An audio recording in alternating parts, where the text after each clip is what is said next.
Hey, Bumcrack. I figure there has to be at least one more person up with nothing to do.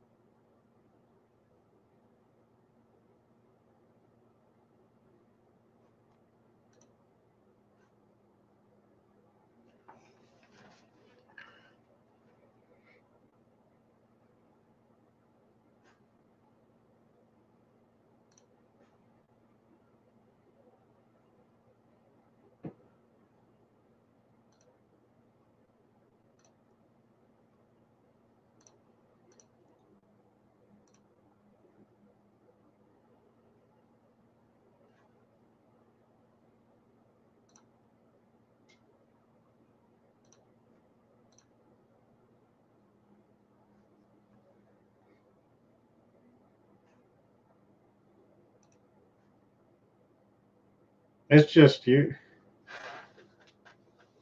I know, right?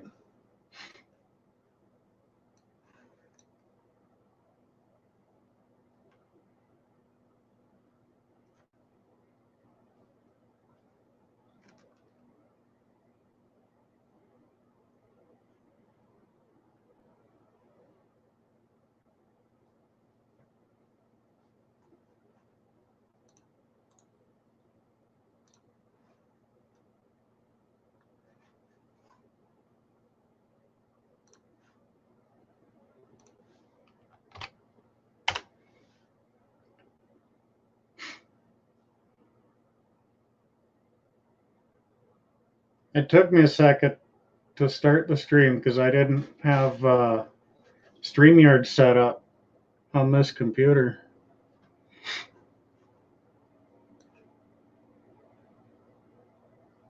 I was like, well, what the hell? Might as well round the hour out at least. No point going to bed at 1:30.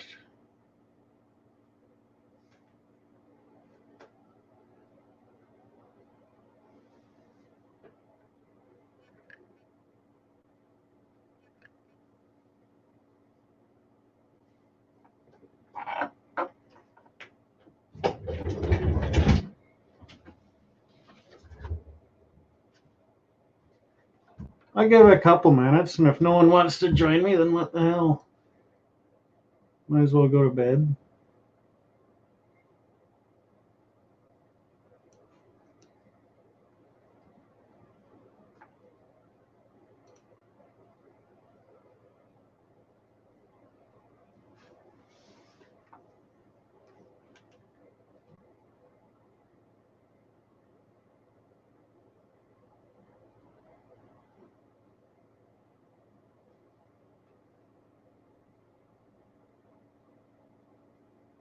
It's kind of weird on this computer because I have to look. I'm looking from across both monitors here.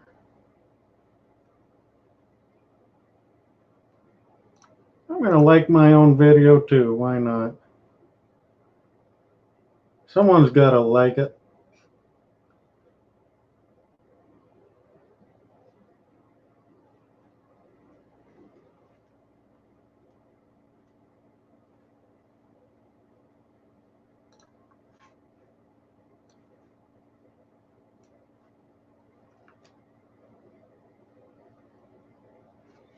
You're probably not set up to be on camera or nothing, are you?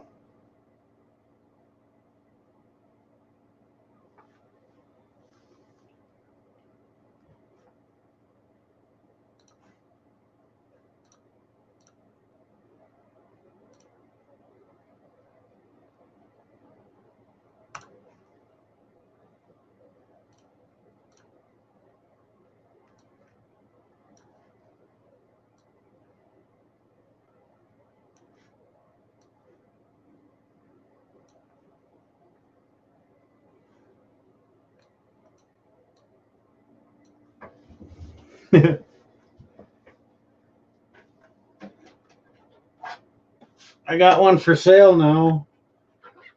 There's a camera on it. but it's blurry as all hell.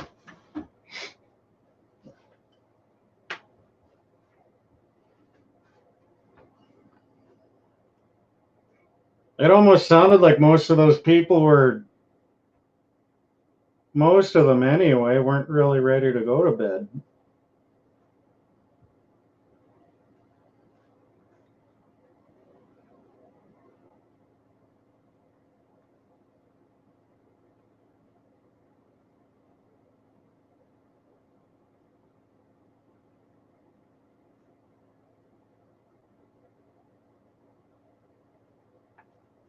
I can't even really do much with this camera the way it's set up. It's got like a 3.5 foot cord on it.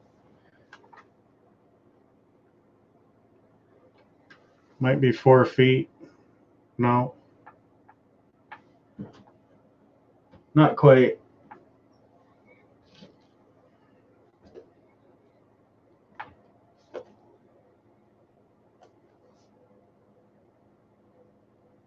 I do have a USB extension cord.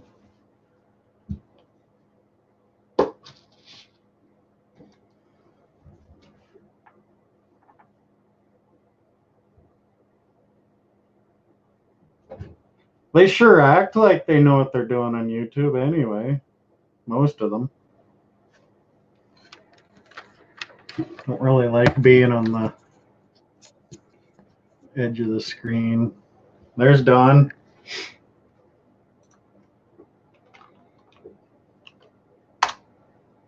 Dangle the carrot.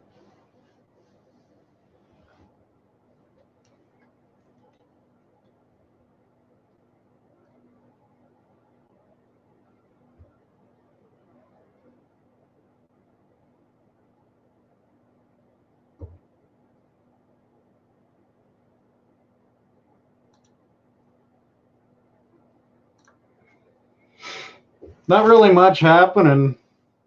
I don't have too much to say. I just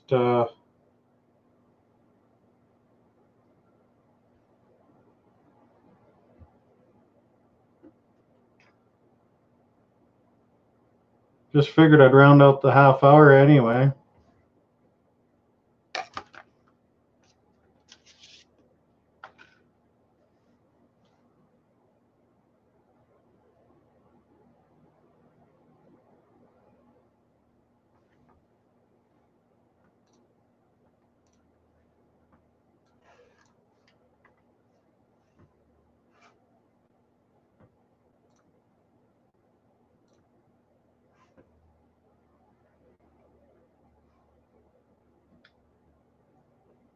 Like this camera's really clear. Hell of a lot clearer than my old one. I'm just looking at that now. You should be able to, Don. I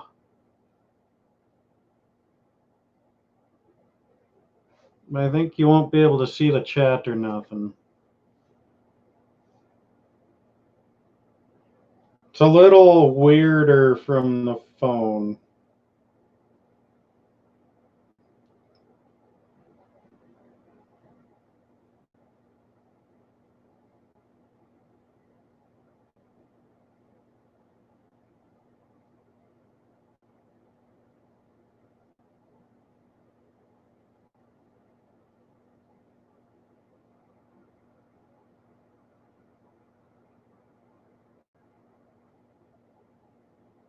But I think you have to open it up in Safari.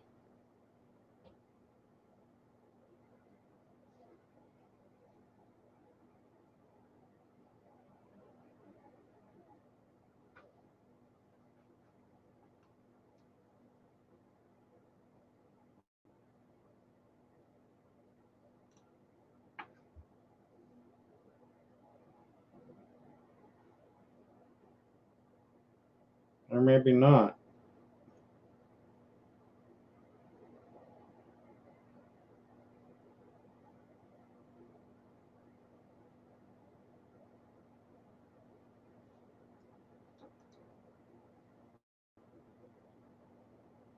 Hey, there's Barb. Hi, Barb.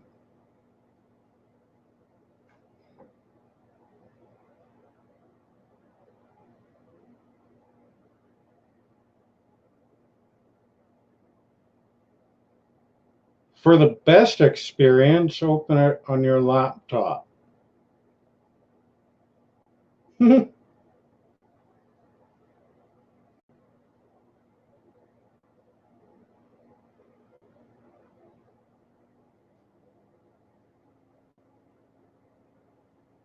don't even think I have Safari. Oh, I do.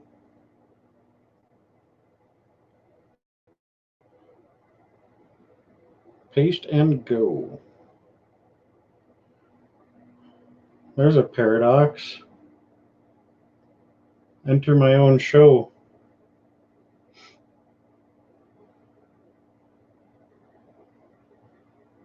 Mobile. It's experimental.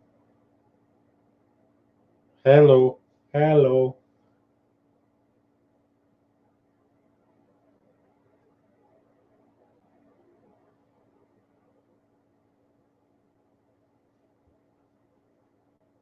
What? Now I'm going to have to mute myself.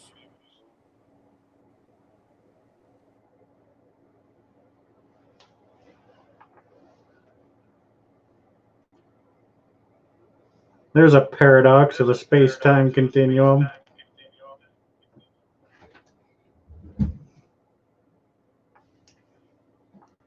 You get that asshole out of there.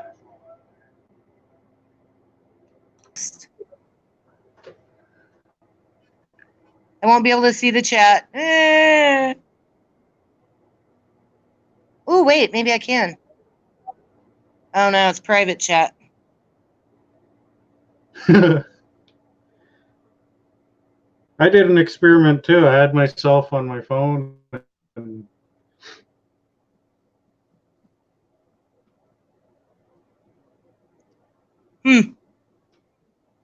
But it's private. That's no good. yeah, the host is the only one that can see the YouTube chat. Well, la-di-da. You know what? And my phone actually may turn off on me because I'm getting a weak charge. And I'm at 1%. Oh. So, let me see. I wonder if it's my charger. Or if it's just their funky... Uh-oh.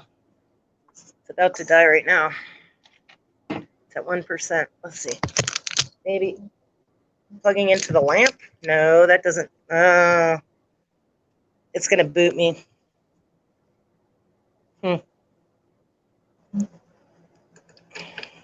Well, thanks for coming.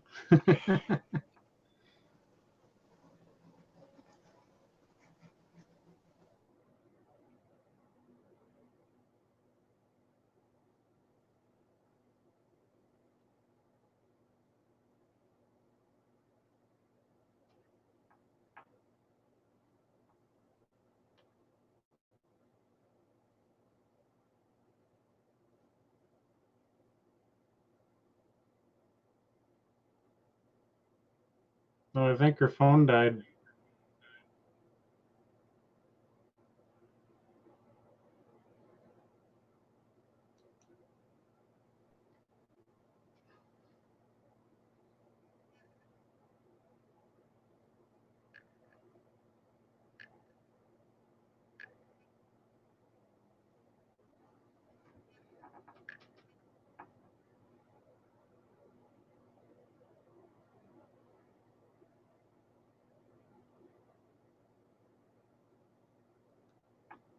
That was weird.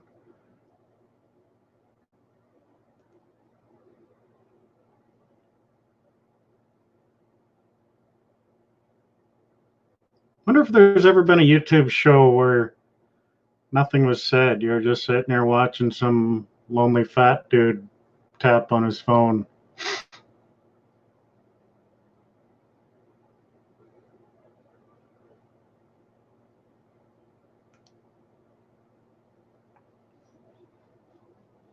Yeah, if she finds a plug,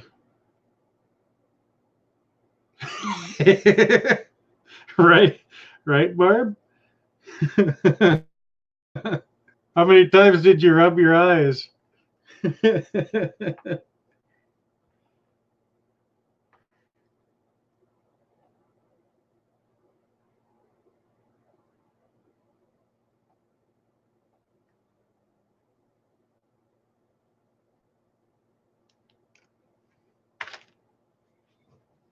Hey, what's up, Misha? We're rounding out the hour with nothing to say.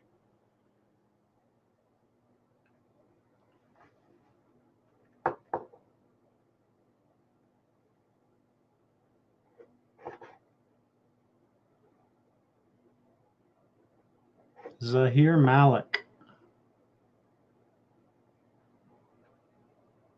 So he just went live and played with his phone the whole time and didn't bother chit-chatting or nothing?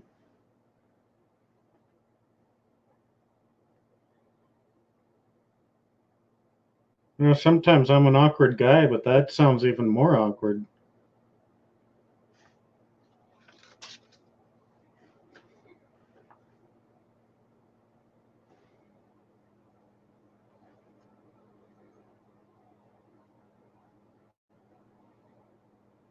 And I also made a sale on Tommy's show, so I'm going to see if I can make another sale on YouTube.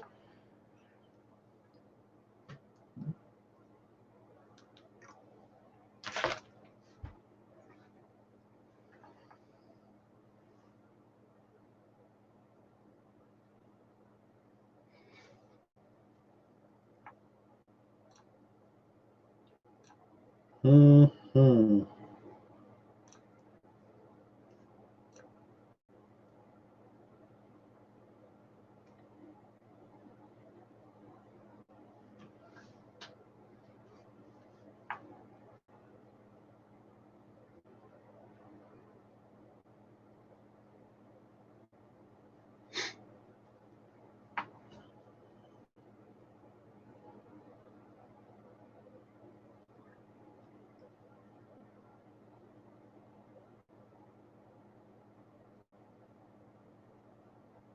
What, I don't get any love?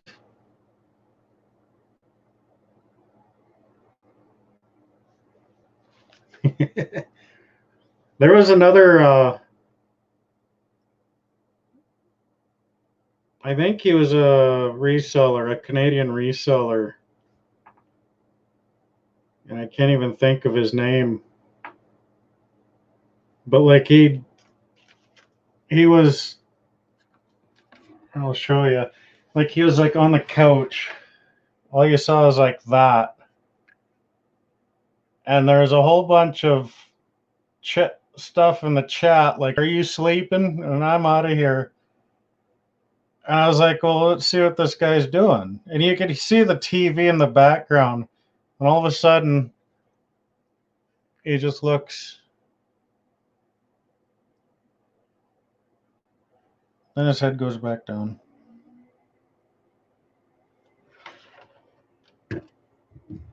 I'm thinking, damn. Something like that's got to be just for the watch time or something. Like, what's the point?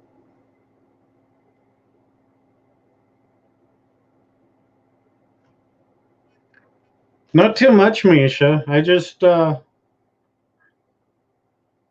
I actually just wanted to round the hour out myself.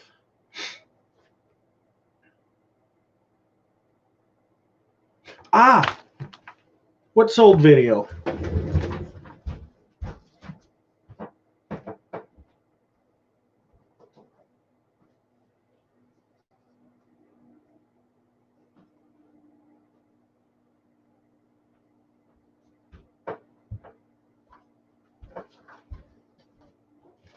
Here's a picture on the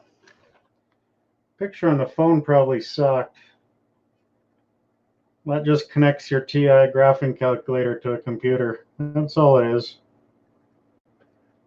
It was $4. Turn that into 14 plus shipping. And I think the way I kind of do it is I kind of measure outside the dimensions, so shipping is a little higher, and then I don't charge any handling fee. But like Barb, I'm not sure if any of you guys were on that last show that I did with when Chris's treasure chest came on the show. Like you guys could probably ship this across the US for what, $4 or $5? And for me to ship it across Canada would be about $25, maybe 22 with tracking and insurance. So as a Canadian reseller, you got to kind of be unique. It took a lot. Takes a little bit to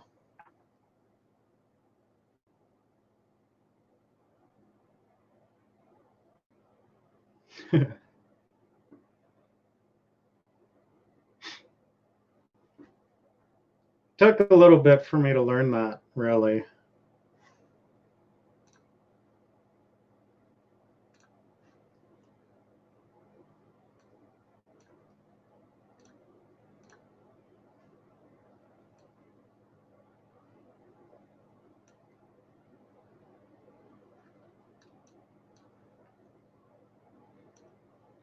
I know Darlene Norgasard did that. She just left her camera going on the stream and she went to bed.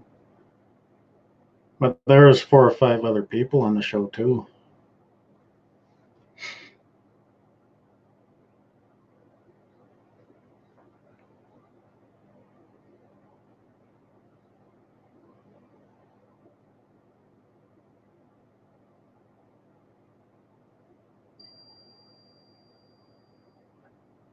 Ding.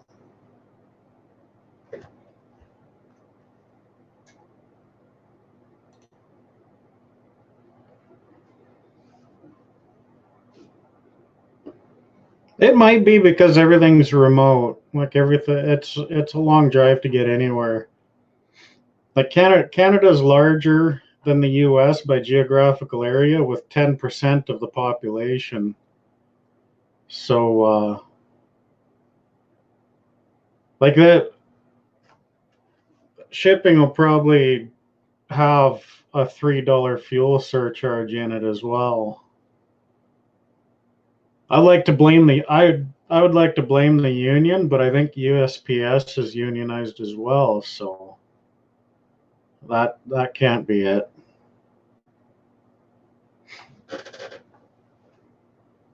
It's a government agency with a public union too,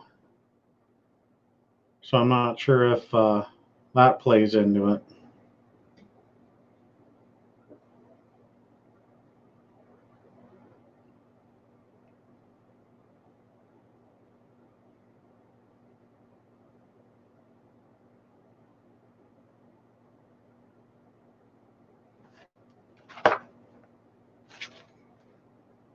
So yeah, that was all I sold yesterday. I guess, yeah, it'd be yesterday now.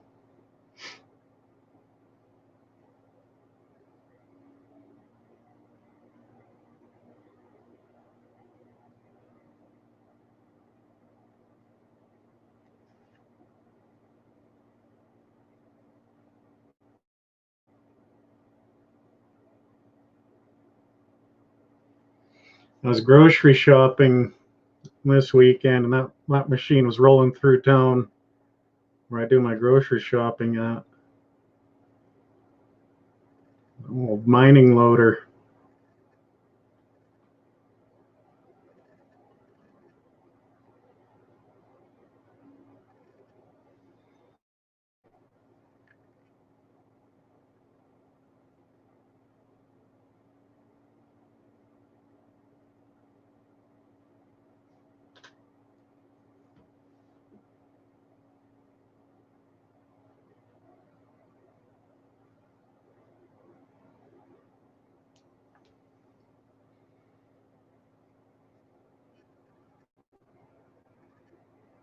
Bought a bunch of DVDs,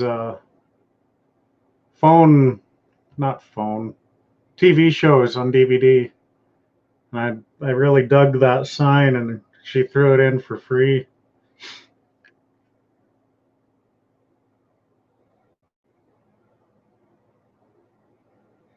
Don't you love this?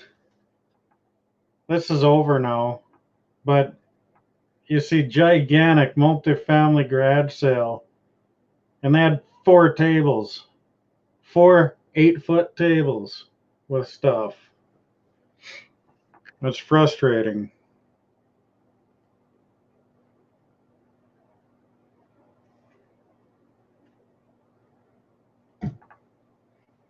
And there was ad in the paper for a huge community-wide garage sale. It was an hour drive south of me, and yeah, there was 3 tables, and they all had stores. They just brought stuff from their store.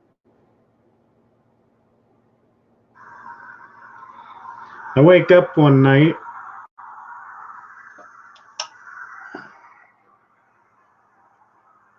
and my curtains were flashing. Like, this video is in real time. And it was really weird because there's no thunder.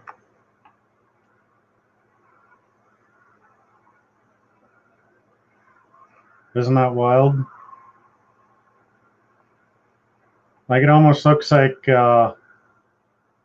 CNN footage of the war in Baghdad in the early 90s, late 80s and early 90s, where you don't see nothing but black and then flashes here and there. So I was wondering, how big of a storm is it to make something like that? And that blue dot is where I am, and that storm's about 20 minutes to the east. Oh, it doesn't show. But that pink is supposed to signify hail.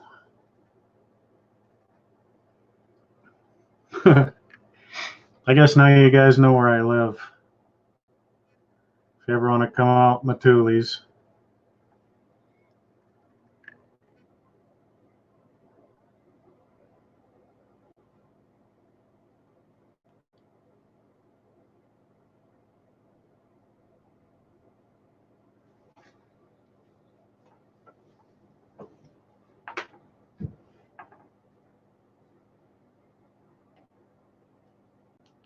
Yeah, I hear you, Misha. We don't need any more rain.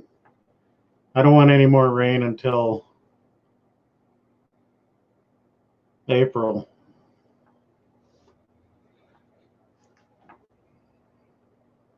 Because we surveyed the canola that we had lost, and yeah, it's like 70 grand that we're out.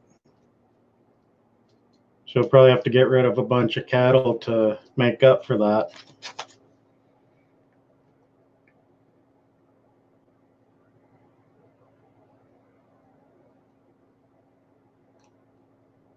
And it sucks too. Like, we got those forest fires in northern Alberta, but they're not getting a drop of rain. It's only raining where it doesn't need it.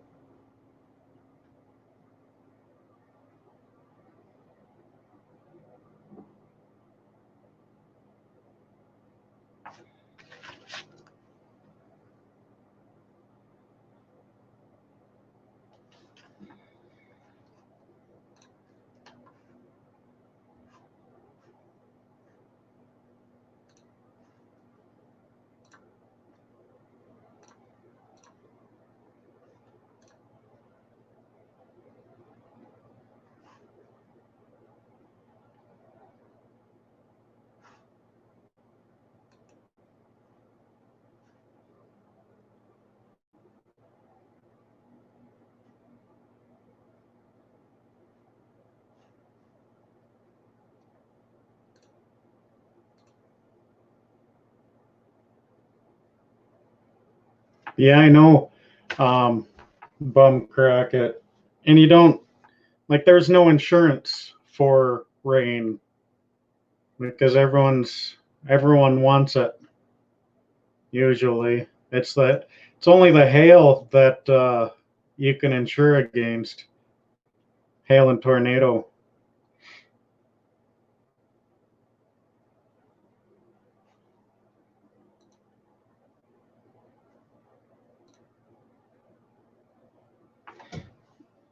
I'm not sure how well that's coming up, but That's about where I am. The closest Walmart is in right there. That's a half-hour drive. Uh, closest closest Value Village is up there.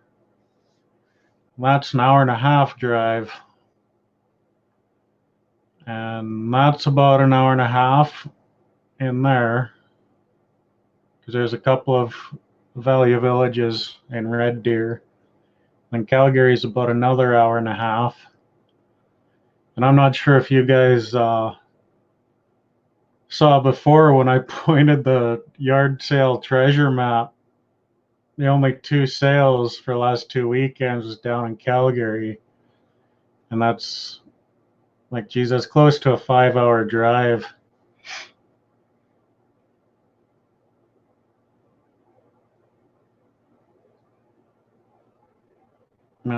Probably Lloydminster is the next thing closest to a city, but it's just got the chain department stores, Walmart and Home Depot, Canadian Tire. Canadian Tire is like a Napa Auto Parts, and like it's got maybe a little bit of Bed Bath and Beyond in it. It's not just tires, like the name would say.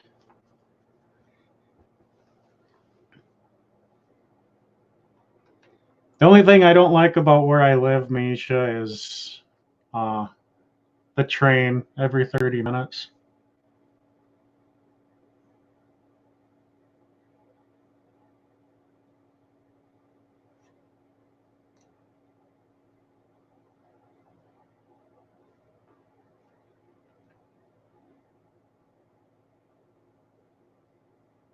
Actually,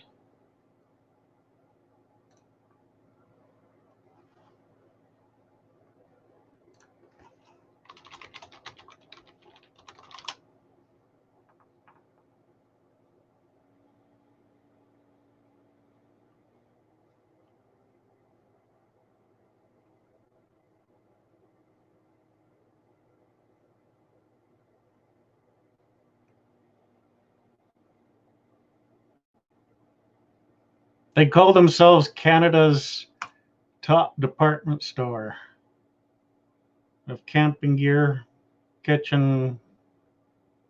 They do have an appliance section,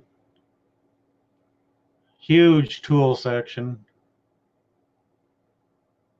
and they do sell parts, but it's kind of a stupid place to get parts because the guy running the parts counter is usually an idiot.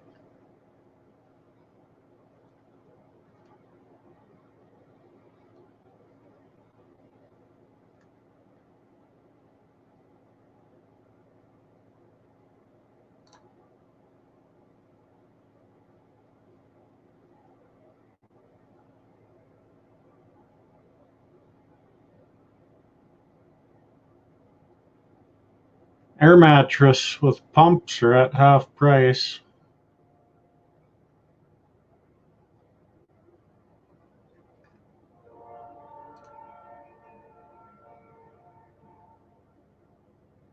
I'm after their shelving units usually. I like those chrome wire shelves.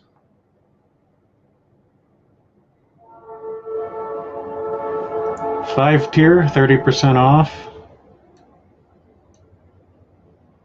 That's the black one though. I like the chrome ones just because I like to think that light reflects off them and it doesn't really darken the room too much. There we go.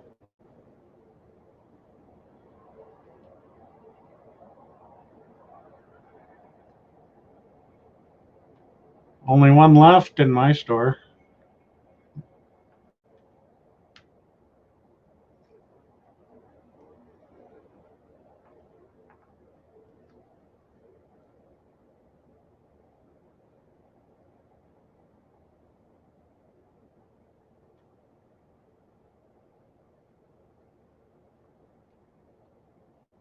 And these are the ones without the casters. You add the casters, it's another 30, 40 bucks minimum for the set. Well, that's usually what I'm after when during clearance sales.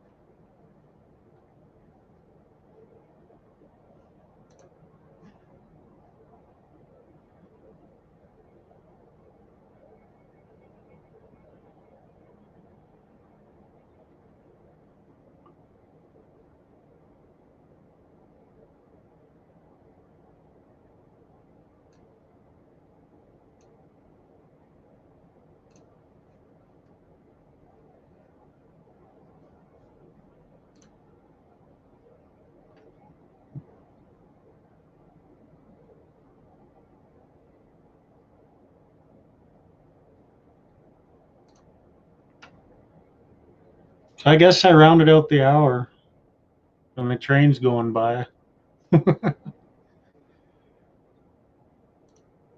I'm probably just putting you all to sleep anyway.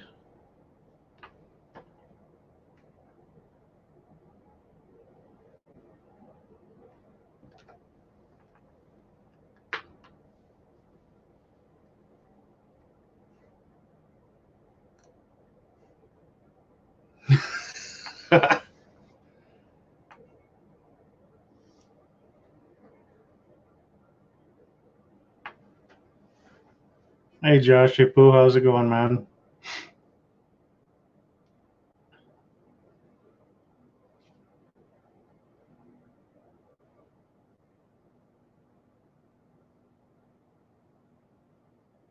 You can hear the trains go by my house every half hour.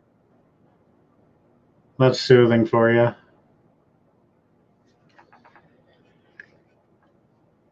And they're twinning the damn track.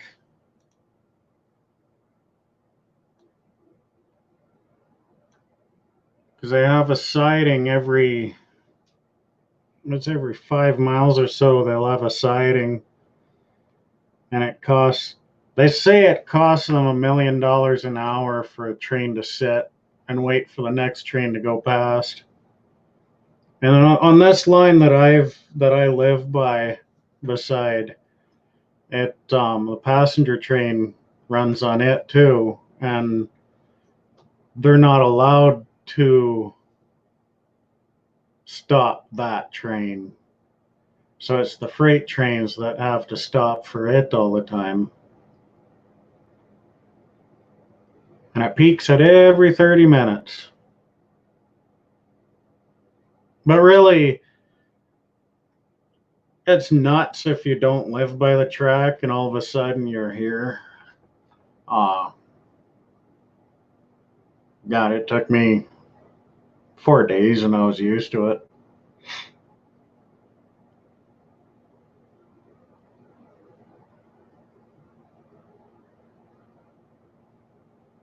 And my bedroom's back there, like it's the bathroom, but it's the next room down is the bedroom. So that's the closest I can be to the train. The only thing is I can't really leave my window open at night. Because there's some engineers that'll blow the horn light at night, and there's some engineers that'll just lay on it. Because the horn sequence should be a long, long, short, long, with the last horn blast staying on until the engine is completely across the crossing. But I've heard engineers just lay on it steady, like for a good 15 seconds. You know he's trying to be a prick.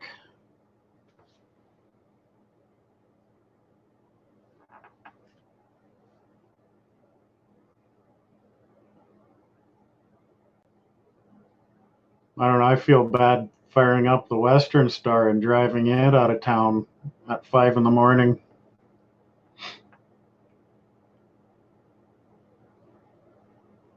Oh, I hear you, Josh. Yeah. I have family in Seattle, and for the first couple of nights, like I can't really sleep because it's just constant noise.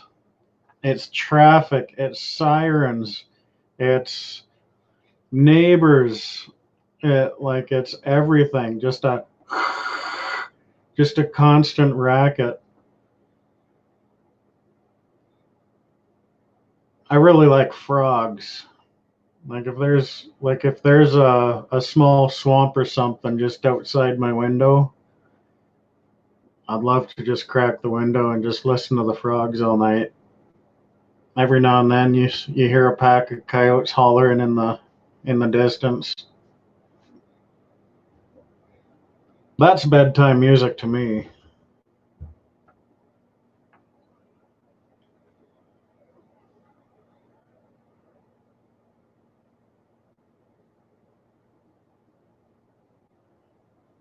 They do make white noise generators. I haven't tried that.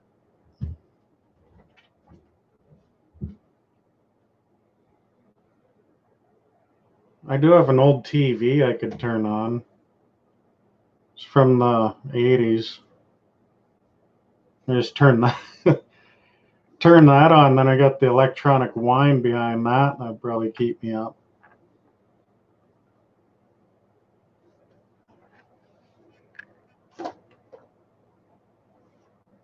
So for there are times I tried to I do have a smartphone, yeah, but I don't take it to bed with me. I do take the iPad to bed with me. The bedroom and the bathroom, sleepo. I will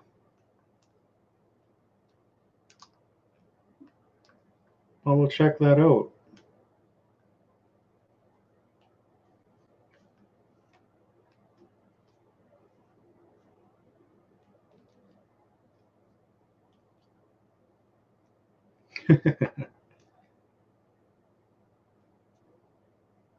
Yeah, I hear you, Misha. I think Rebecca Kruder asked one time what was sleep, and I said it's when your forehead hits the keyboard for a while, and then when you wake up, you got little squares in your forehead, and then you go back to work.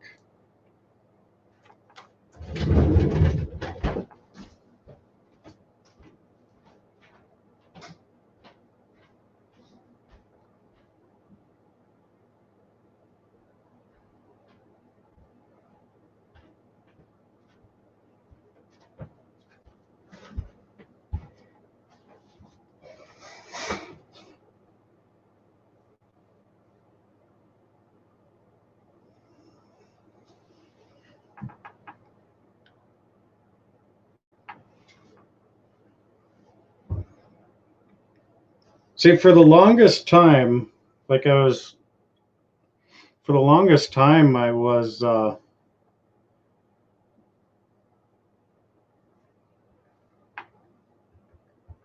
listening to talk radio, but we have um, a new night show on now. The guy's from, I think he's from Australia, and it's like that show usually keeps me up.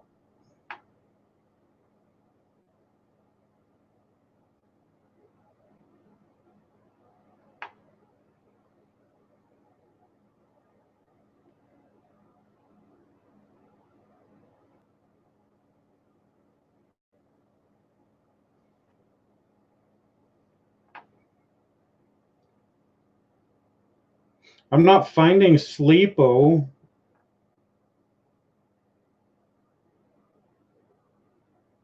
There's Calm. It's called Calm.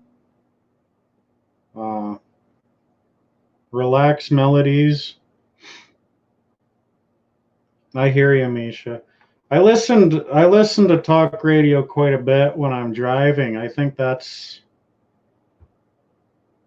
because I listen to when I'm driving. I'm usually listening to the Road Dog channel on Sirius XM.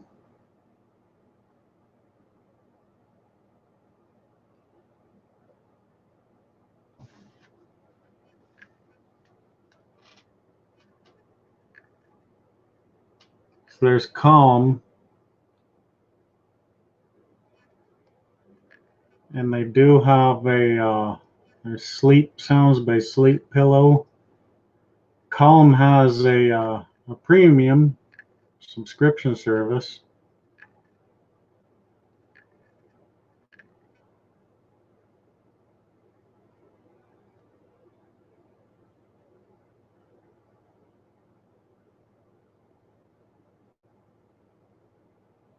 Christmas Countdown.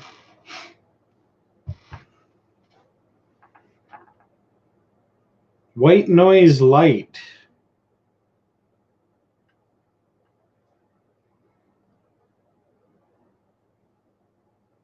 Yeah, that could be. This is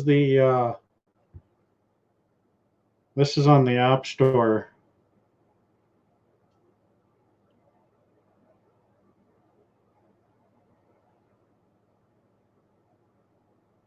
Huh.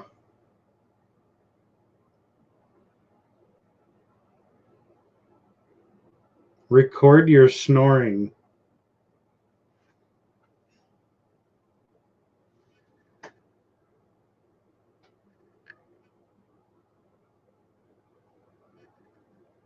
Snore Lab. I don't snore, do I?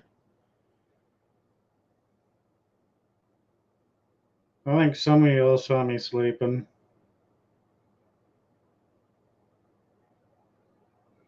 That was wild. I opened my eyes and then like 3 seconds before my laptop went dead because it wasn't plugged in.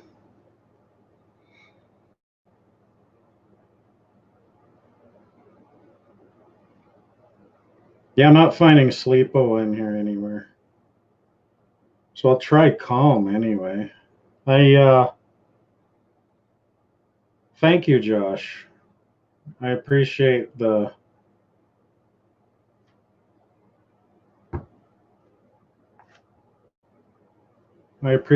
suggestions.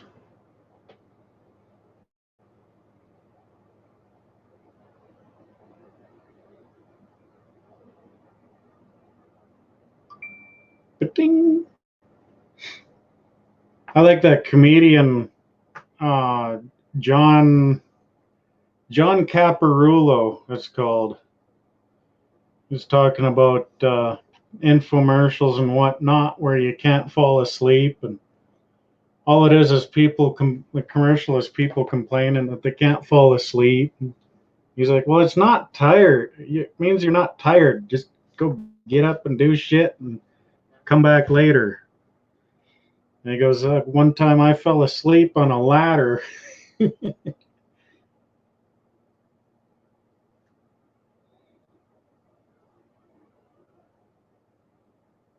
Rain.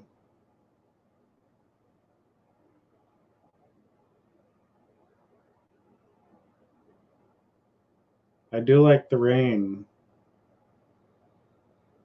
That is wild. I have a train popping by every 30 minutes, but you give me a rainstorm with thunder and lightning and I am dead. Like immediately, like I am out of it. I can sleep through thunder and lightning. That's it too. Like you just have to just turn that volume knob down. And there's quite a few people are stuck at level 11.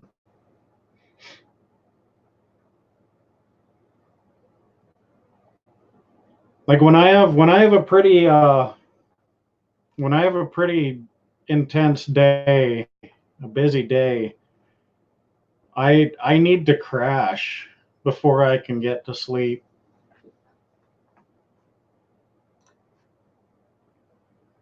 Like, I can't just lay down and hit the sack. I will cheat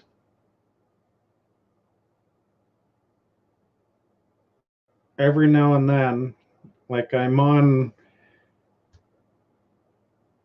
a low sugar and no grain diet, something like keto. But I'll take I'll eat a sugar cube, actually, about like if I can't fall asleep, and you basically ride the sugar rush and then you crash when you come back down, and that's usually, I'm not riding the high, I'm riding the crash. What brings you to calm?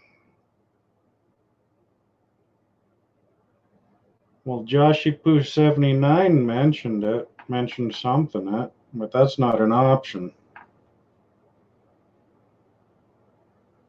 Better sleep. Just sign in.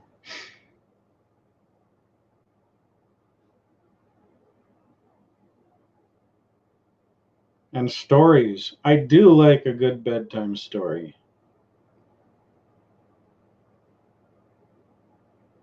Remember when I remember when I was little, when Mom would read me a bedtime story, she would always think that I wasn't paying attention. So she'd go back through the story and quiz me.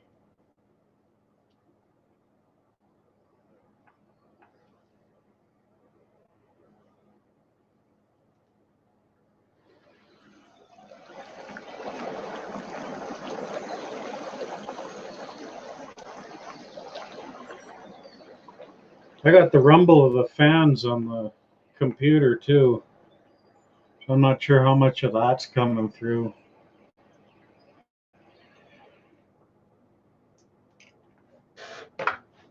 It's a pretty intense system. The vents don't really work. Excuse all the mess.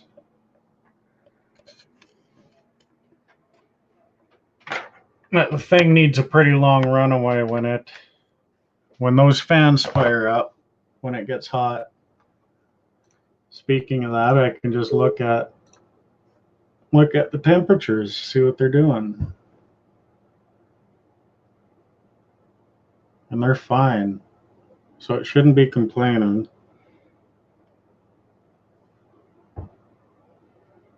But I'll try calm anyway. It didn't even look like.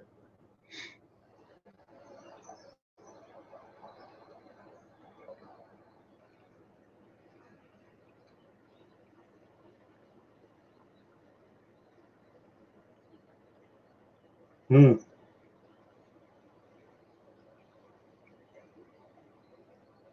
gotta pay for most of the crap on there, eh?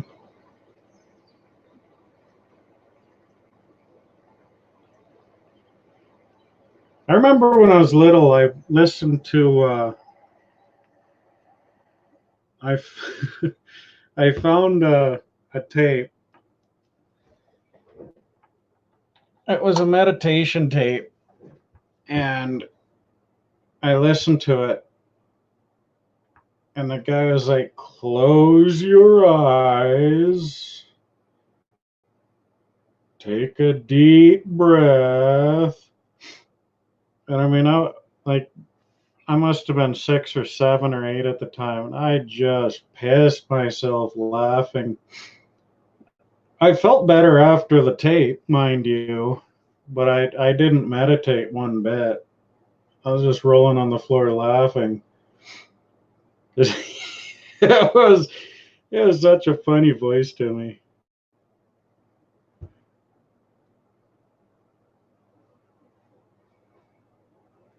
And my cousin was babysitting me at the time. She was probably 10 years older.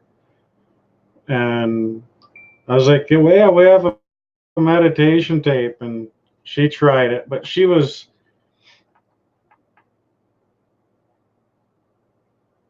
yeah, she was serious about it. So like she sat down on cross-legged and did the thing, sat down on the floor cross-legged, and I hit play,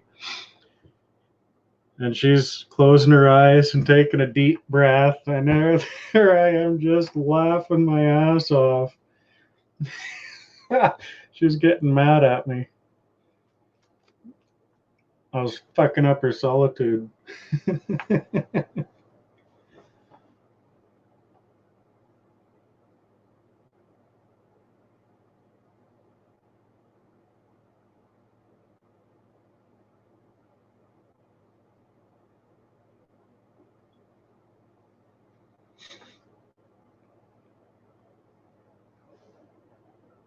The internet's not as fast when I've got video going.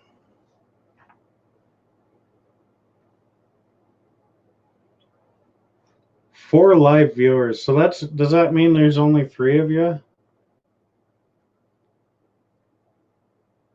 Bumcrack Picker, Joshy Poo, and Misha.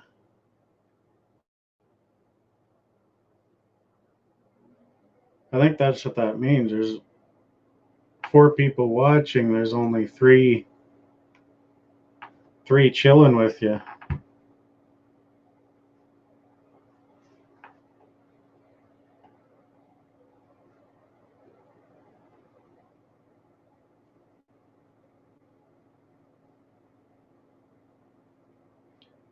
Dawn came on, and then she said her phone was at 1%, and she plugged it in, and she goes, "No, I'm gonna die," or the phone, it's gonna die, and she took off.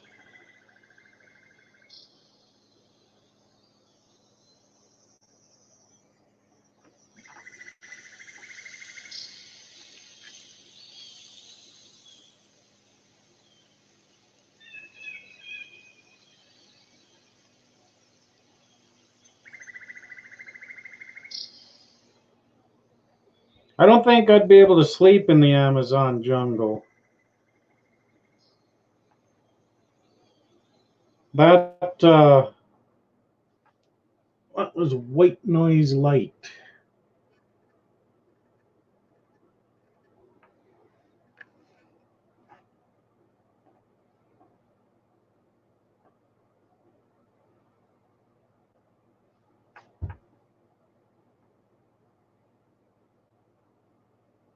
Maybe I'll just play this video. Might fall asleep then.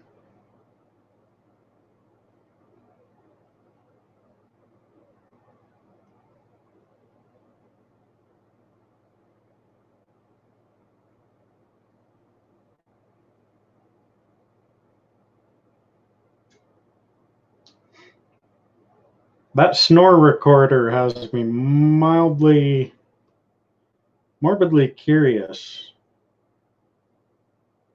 Bedtime fan white noise sound. They promise fall asleep in 20 minutes or less. But I do know a guy who cannot fall asleep without a fan blowing on his face.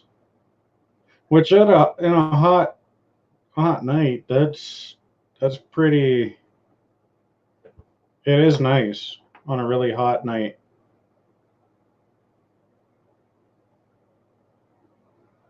But I don't have any gentle fans. The 2 fans I've got, one is big, and the other one is just loud.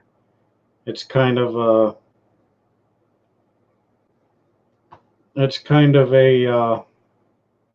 what do you call it? Air cleaner, air purifier kind of thing.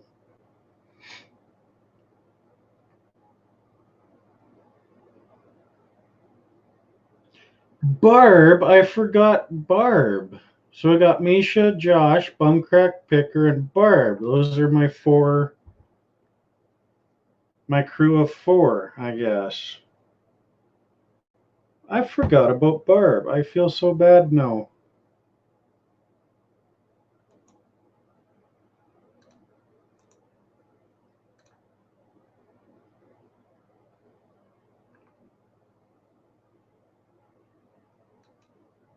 Put that in there so it makes me look all warm and inviting.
Oh boy.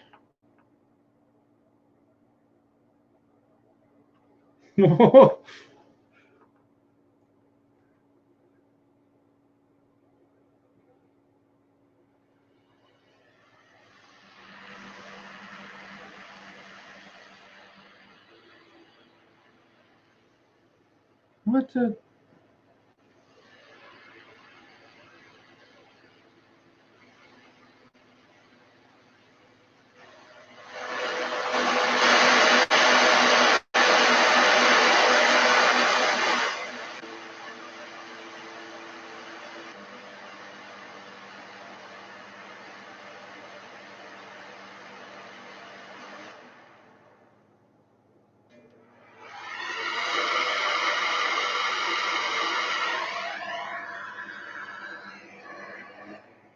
You wouldn't even need a timer with an app like that.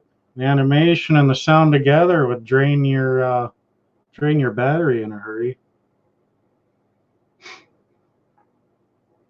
So there, I don't have any excuse now. I've got 3 sleep apps. And they all want me to upgrade and subscribe to a bunch of crap.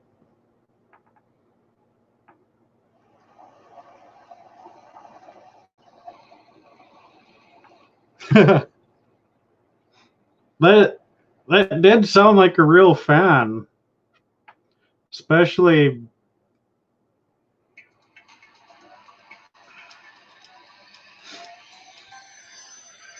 gotta love capitalism. Gotta watch the ad before you can fall asleep.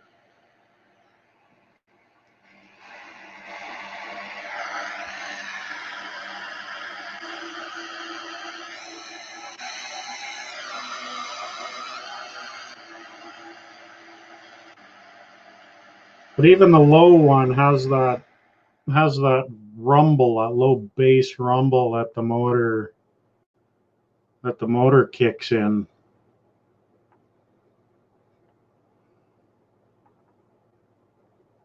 But what if you've got one of them Dyson bladeless fans?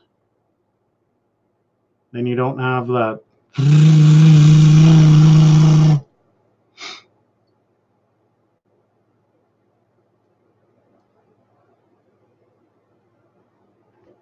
Hmm.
So Josh and Misha, are you guys stateside?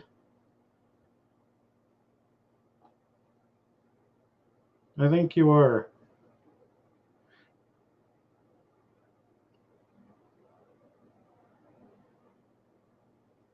Bumcrack Picker, he's on the other side, the sunny side.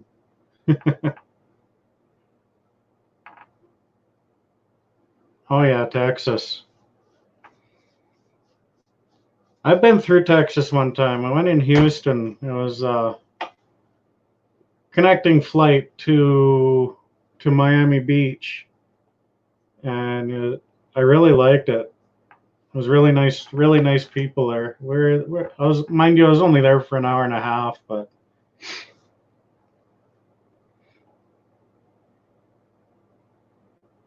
yeah, we stopped at I can't even think of the name of the restaurant now.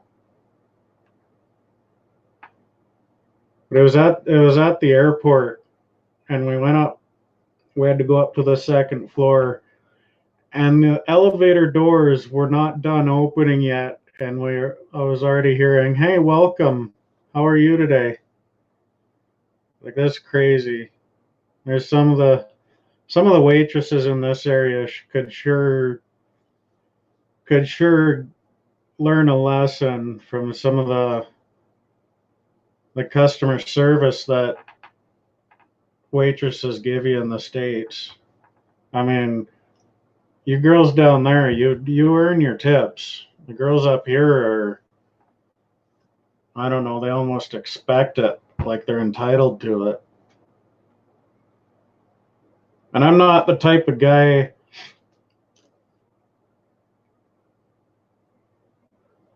Yeah, right on. I think Alberta is kind of the Texas of Canada.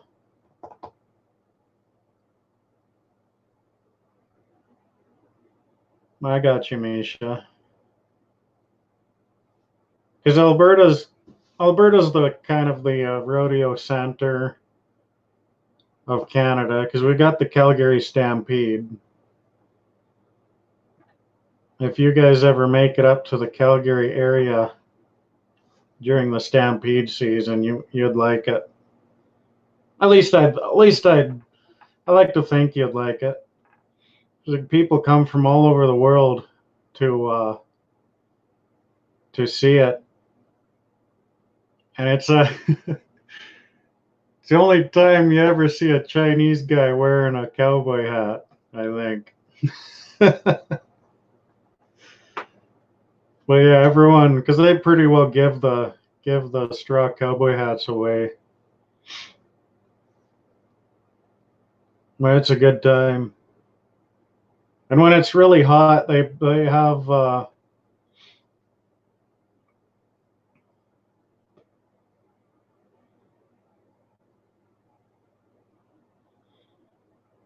I hear you, Josh. Whenever I come across a vehicle on the side of the road, I always pull up beside him and go like that. And if they give me a thumbs up, I'll keep going. Because I've been in that situation where I'm on the side of the road and nobody stopped, and it's a harsh feeling. So it's and people will always ask me, what do I owe you for this? Like if it's a boost, or like if their battery died and I cleaned the terminals and put it back, tighten it back on the battery post. They ask, what do I owe you? And I always tell them, you know what? You don't owe me anything, but don't pass by the next guy who needs help. And I mean, that's the way it used to be, and that's the way it should be. Because some of the busy interstates, you see a car parked on the side of the road. You don't know if it's like a young single mother with 3 kids in the back, scared out of her tits. So I'd rather stop and help someone that I'd rather stop to help someone that doesn't need it than pass by someone that needs the help. So if you ever broke down in central Alberta, I'll be the guy in the black car that stops to help you.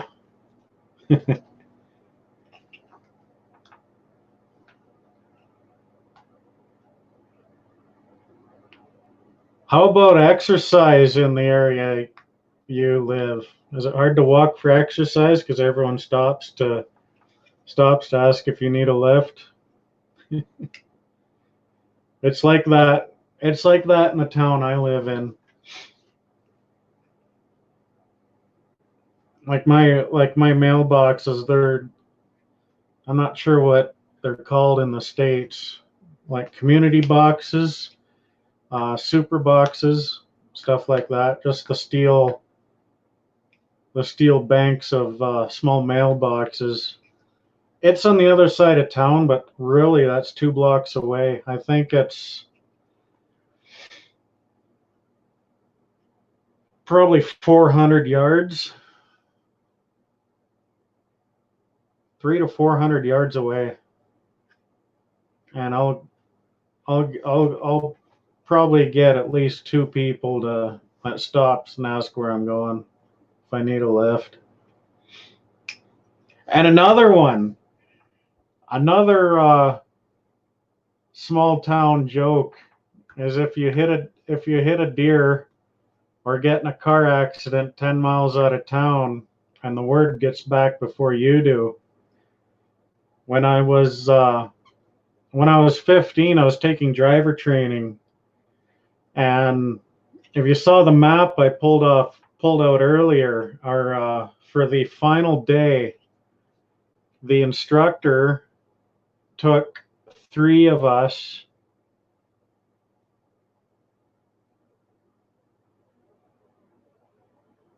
Are you guys on an acreage or something?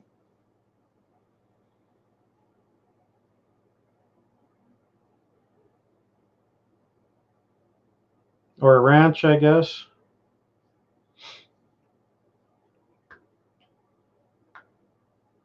Five acres. Oh, I gotcha.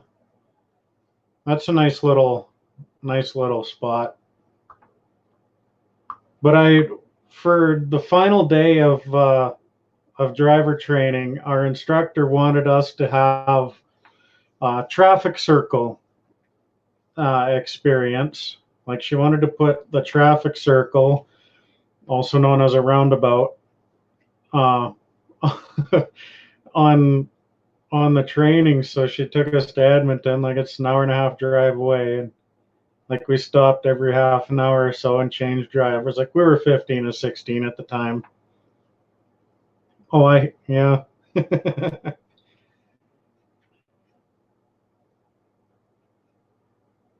And so we get there, we do our traffic circle and city driving. So she adds all that to the training. And on the way back, we hit a storm. And up here, it starts getting dark in the wintertime. Like it starts getting dark 4:30 to 5 o'clock, and by the time you eat supper, you're always eating supper in the dark. But we hit a blizzard on the way back, and it was my turn driving, and the 2 other guys said they were too tired, so I drove a big chunk of the way home, and I hit a deer with the driver's ed car. So we pulled over. I run back and drag the animal off the highway to keep other people from hitting it. And there was a volleyball game at the school at the time. So by the time we got back to the school, there was about 6 people met me at the door of the school. Did you hit a deer with the driver's ed car?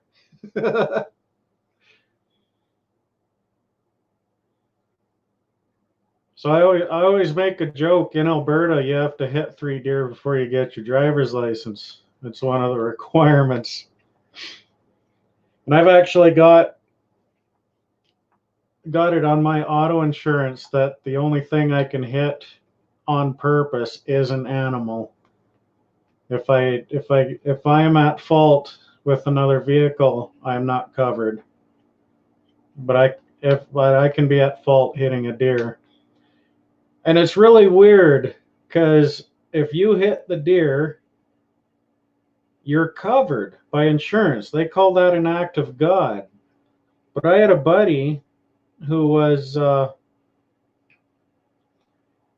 deer actually plowed into the side of his van. Like he had a Chevy van, and the deer hit the sliding door, so it was quite a big bill. But they wouldn't cover that. It was real weird because they said no, it's an act of God if a deer runs out in front of you, but we're not covering you if the deer hits you.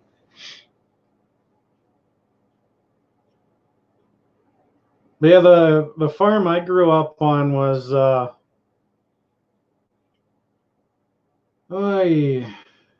yard itself was,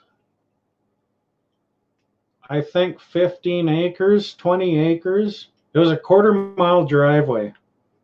And it was actually one of those driveways that was uphill both ways because you climbed up a hill for a while and then back down when you got out to the road. But there was two 20-acre stubble fields connected to that in the front. And the total land we have is probably 1,100 acres, 1,200 acres.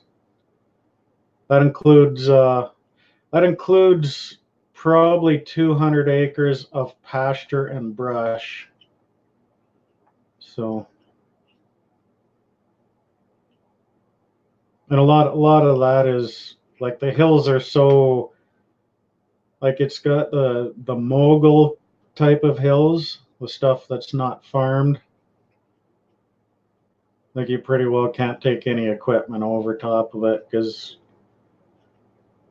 your tractor would be going up the next hill and you're still dragging an implement down the hill behind you, and that's not fun,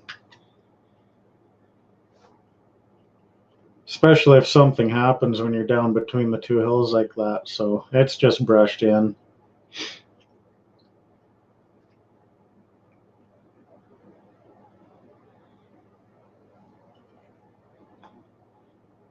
Well, that's kind of my dream house, to have, I'd say, about 5 to 8 acres.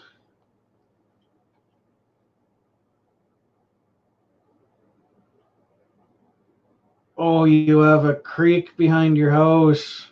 That's awesome. See, I want to end my life basically in the picturesque acreage. I saw a picture one time. The driveway was straight from the road to the house, but the trees were covered in. The trees canopied the road. And it was a type of driveway where in the fall you're driving along and the leaves are blowing up. And that's the type of driveway I want. Maybe a wood plank fence going along both sides to keep the horses in. But I probably won't have horses. We had horses growing up, and I was always a fat kid. I couldn't climb up onto them very much. I always needed a bucket.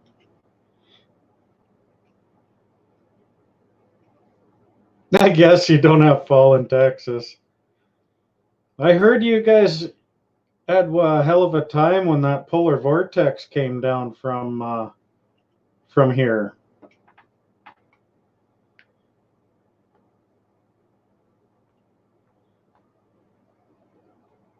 You had a problem with water pipes and sewer pipes freezing up. I saw it on the news. I don't remember how far back that was. It was just a couple of years ago.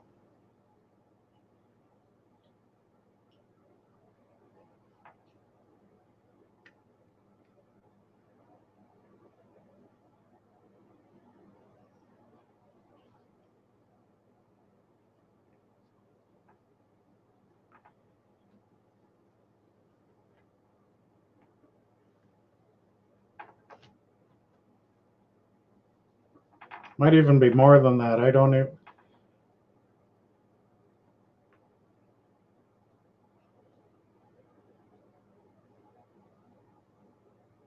A couple of years ago. Okay.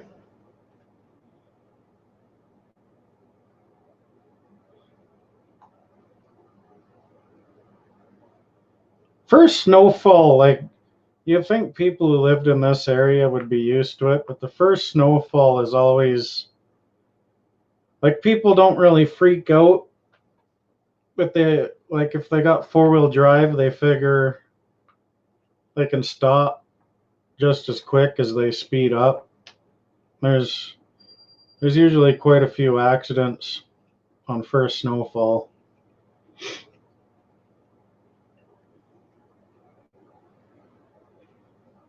And then you get the people like the highway that I live on keeps itself pretty clean.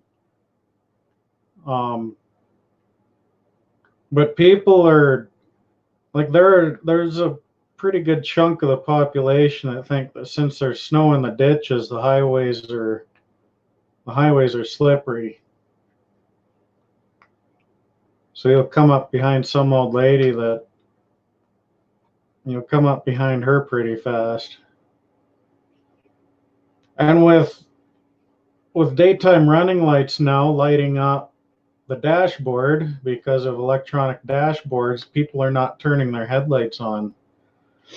So they think their lights are on because their dash is lit and their front headlights are on, but their tail lights aren't lit up. So you really got to be paying attention in the dark.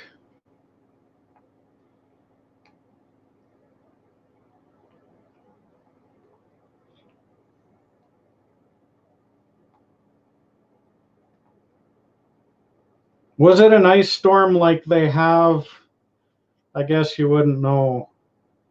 But over in Quebec, in eastern Canada, they'll have rain in January, and then a cold snap, so it'll bring down power lines and trees and shit.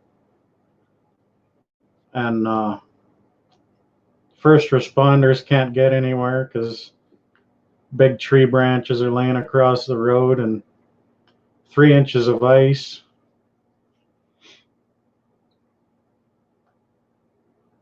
Like, was it rain and then frozen rain, or was it just cold as shit?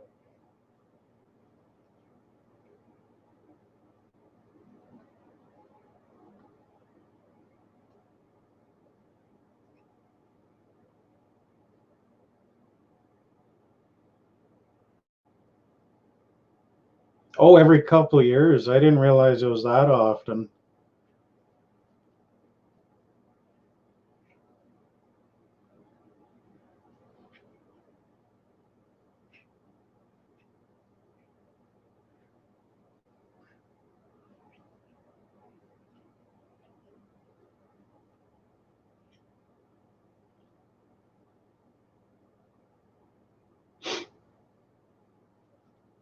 Yeah, just a lot of rain when it was cold.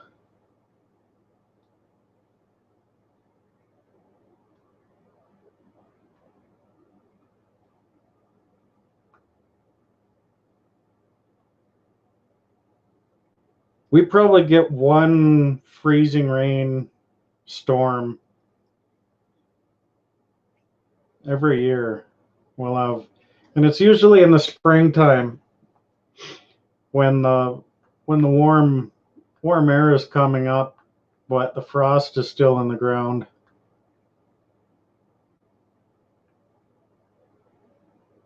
Oh wow.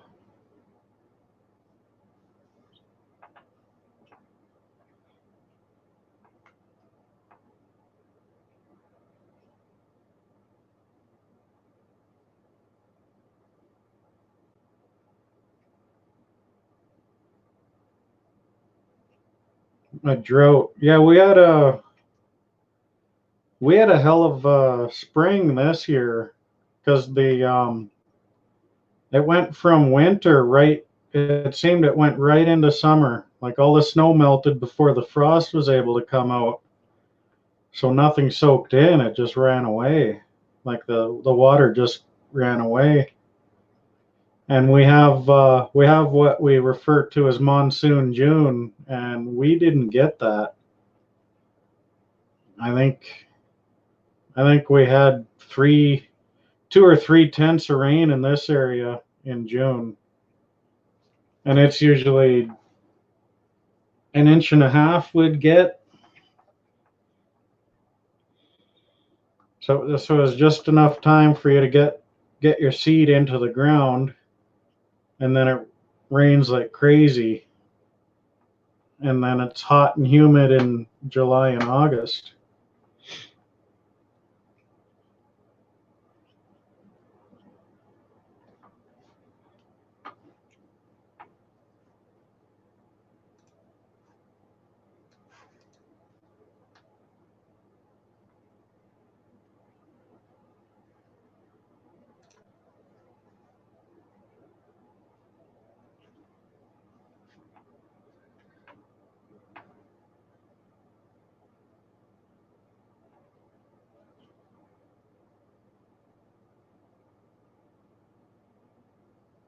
That's just crazy talking.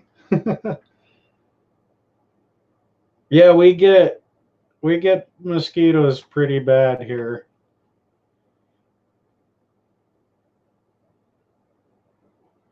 Like there's like we have a lot of sloughs.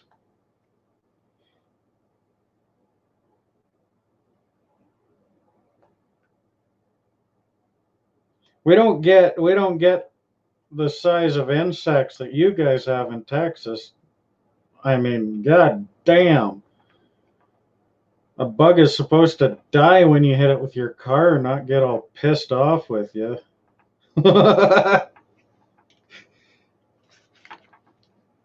Except for that one spider that was out on my porch the other night, which actually ended up, I think he had a bit of his web attached to the door. And when I opened the door and walked through it, he ended up on my shoulder. Like I just saw a little bit of movement on my shoulder there. I just looked down,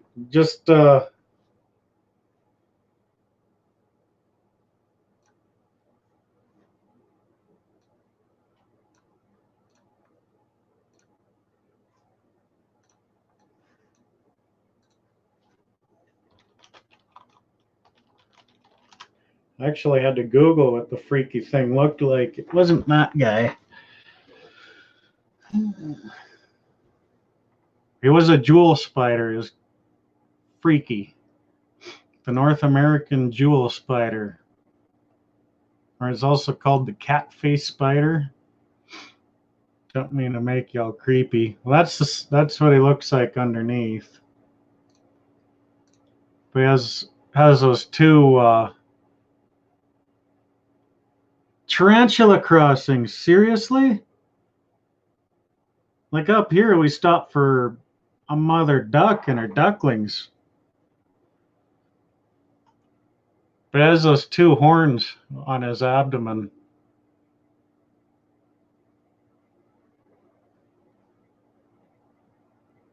And yeah, when I saw him, I wasn't cool about it.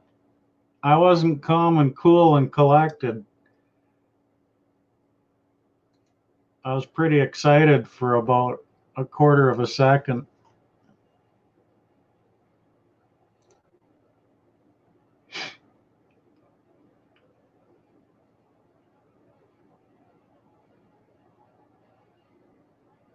That's crazy.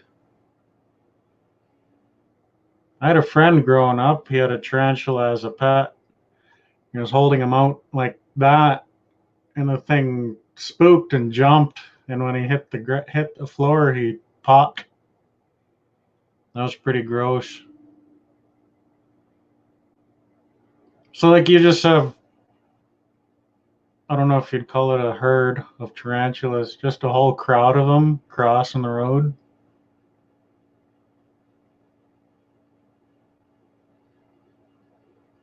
That's creepy as hell. How am I supposed to get to sleep now?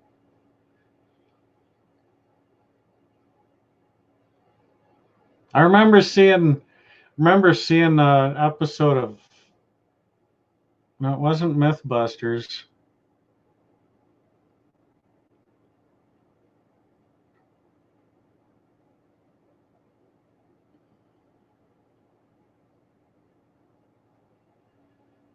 Okay, I got you. I just envisioned just a long ass black line of tarantulas making their way across the road. But I saw a show one time, I forget which one it was, but they basically dumped.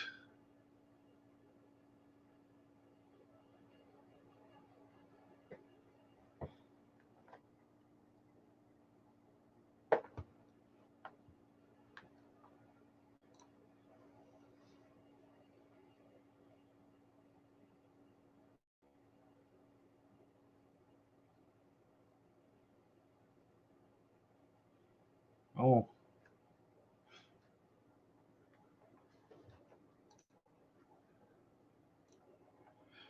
I just got a notice on my phone saying it just said YouTube. I was like, did someone just comment in the video? Just I had a history teacher. But no, that's different video, different subject matter. I watch those. If you ever want to feel good about yourself, watch those Sovtard videos. They they make me feel better about myself at times. But I was watching the show, and I think it was a prank. It was a movie or something. But they basically dumped ants they fed ants under the door through a tube. But I just saw, like, you saw the down the tube, and it was basically the camera backing up as the ants are scurrying through the tube. And I'm not very a skittish guy, but that kind of just made me go, yeah.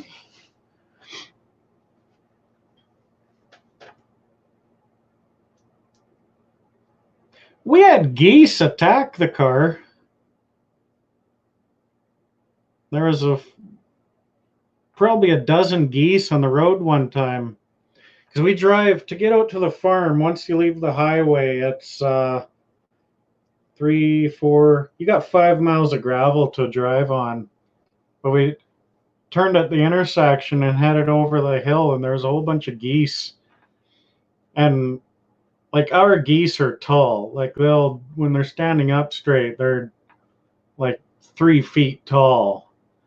And there's Canada geese, which down in the States, Canada geese are considered pests, but we're not allowed to kill them up here. Go figure. But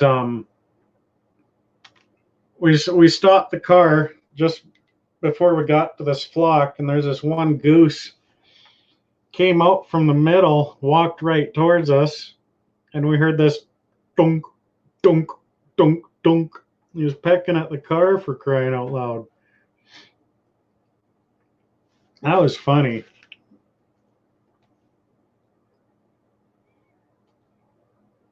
I chased a coworker. Oh God, snake story. When we were hauling silage, we stopped for lunch. I found a garter snake, and I'm not sure if you guys have garter snakes down there. They're black with yellow lines. I think they're pretty well everywhere. But I grabbed it and threw it in this guy's truck, in his silage truck, while he was eating lunch. And I didn't know this poor guy was deathly afraid of snakes. So he was following the silage cutter and getting loaded, and it was my turn right after. I was pacing the silage cutter, and I could see him, kind of making his line out towards the gate. All of a sudden, his door flies open and he does a cartwheel out of his silage truck, and the thing's just barreling through the field on its own. Luckily, it stopped and stalled itself out on a hill. But I guess it curled up the shift, the gear shift, and tickled his fingers. Holy.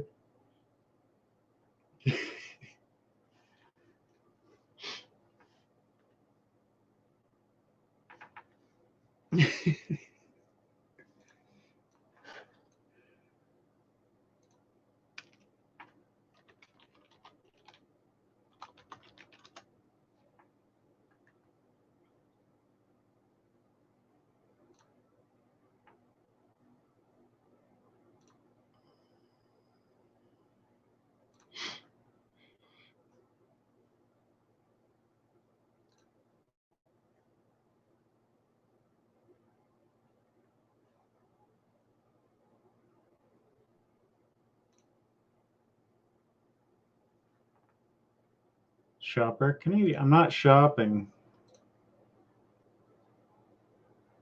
Well, that's what they look like. Isn't he a cutie?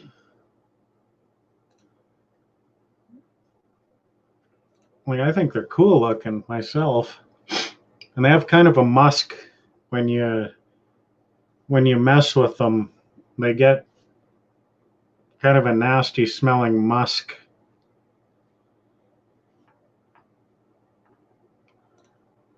But there's one time, like we all got back to the yard from hauling silage one day, and I was working with an old Hutterite at the time, and he was also deathly afraid of snakes.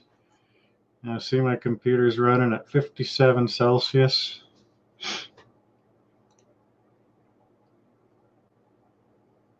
Yeah, garter snakes aren't, they're not venomous. They do bite, but their teeth are flat. And they actually, when I was little, they didn't bite at all. But I found this little snake. This little adorable thing was probably 7 inches long. But I'd held him up like this and opened my mouth. And he did the same. He'd look right at me and open his mouth. I was like, oh, why can't I keep him? But I left him in the yard. Rat snake. I left him in the yard, but I found him. It's because they're good dealing with bugs.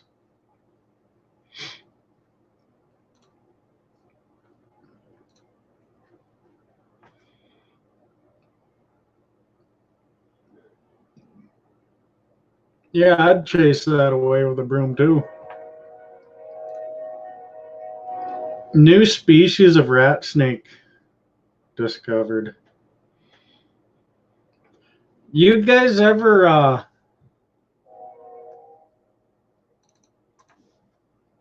hear of a silk-henge spider? The critters that work with you. Yeah.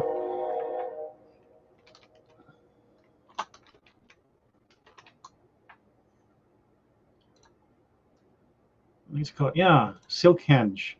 You guys ever see this shit? The spider builds the egg sac, and then it has that little peak, and then it builds a fence around it. And then the mother takes off. I saw that on, I think I saw that on Daily Planet one time. I was like, fuck, that's cool. Silk-henge spider, it's called. I'm not a huge spider fan myself, but that is cool stuff. The spiders are some of the coolest architects, I think, of the insect world.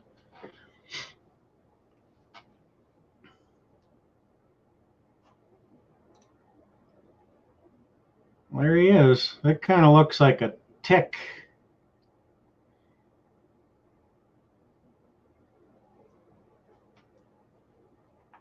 I don't like ticks.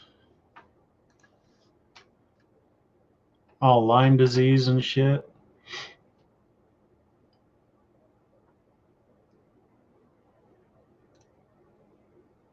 And they don't know. Oh, cool. First ever video of silk hinge spider birth.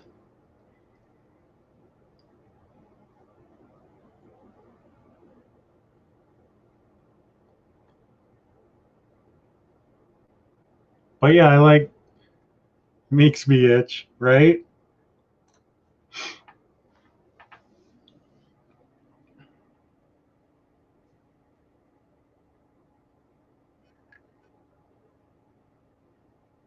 In the bedroom.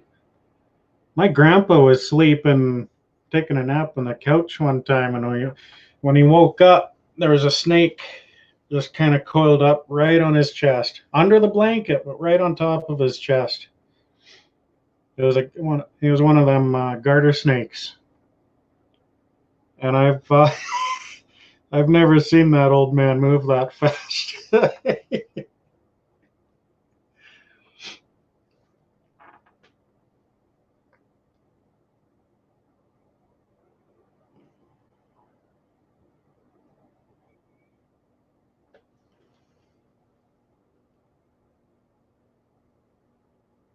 Yeah, crawled into the dishwasher.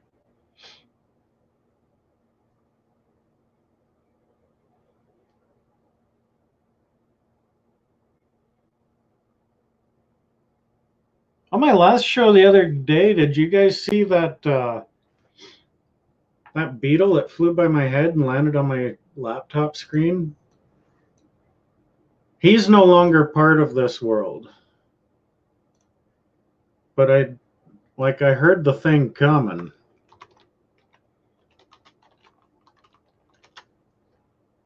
Just kind of, that's him, box elder bug. Old timers in the area call them Alberta cockroaches, but they're not really cockroaches. There's a picture of them fucking. But we don't need beetle porn on this channel. I mean, I've got standards, you know. But they collect on exposed wood. Like they're named for the they're named because they prefer box elder trees, or elder wood and elder trees. Yeah, we got a ton of mice here too. But most of them are under the bale stacks and shit. And when we're moving a stack of bales, the dogs are right there, and they eat good for that day or the week, however long it takes us to move that stack of bales. And even the like you swath the oats or whatever, and then when the silage cutter comes along, you'll scare the mice out from underneath the swaths.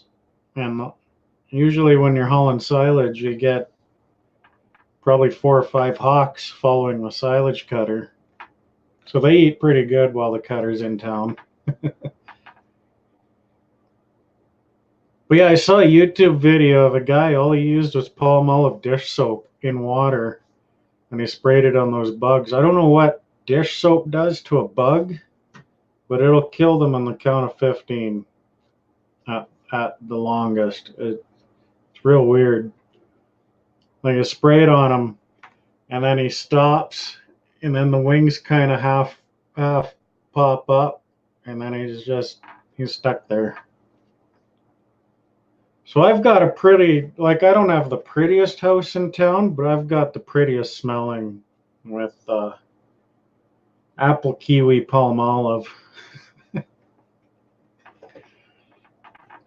My neighbor came over and gave me shit one day. She's like, "Are you spraying that stuff around, buddy?" Like she takes care of my cat, which is pretty cool. But I was like, "No, you got to smell this stuff before you give me crap about it." And she's like, "That smells like dish soap." I was like, "Well, that's because it is. I'm not going to spray a bunch of nastiness all over the place."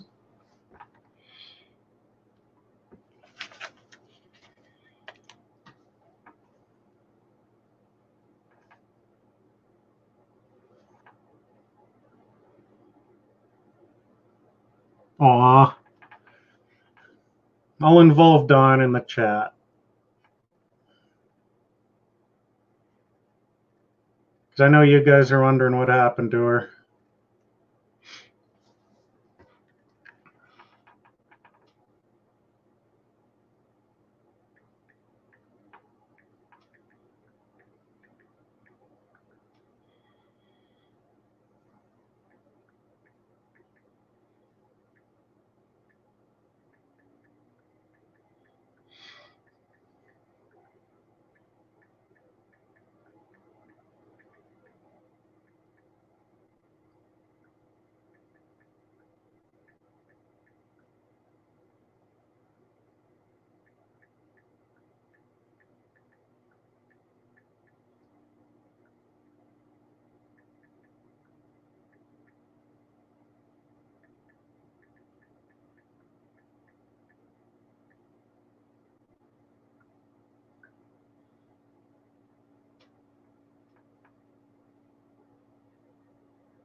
Yeah, Dawn is cool people. I really like her.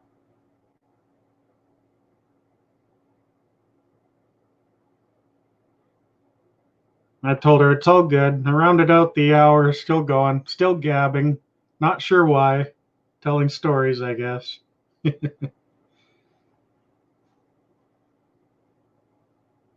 Another 2 hours.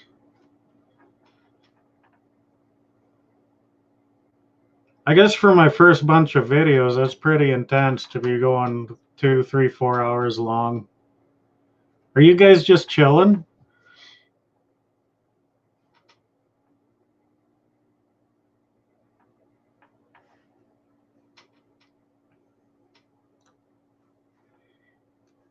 I gotta wonder what.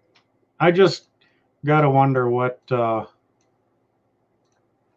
so interesting.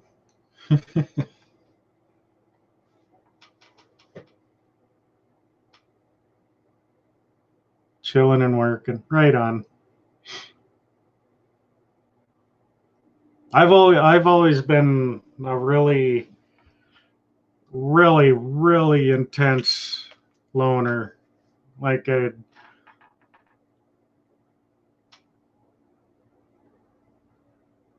that's cool. Like being bullied quite a bit as a fat kid, and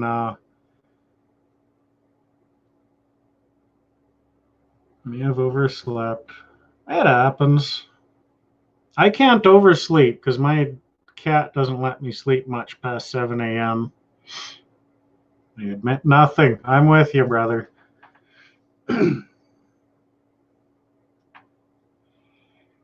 But I got bullied a lot as a kid, and I lost my dad pretty early on, and I just kind of crawled into a shell and stayed there.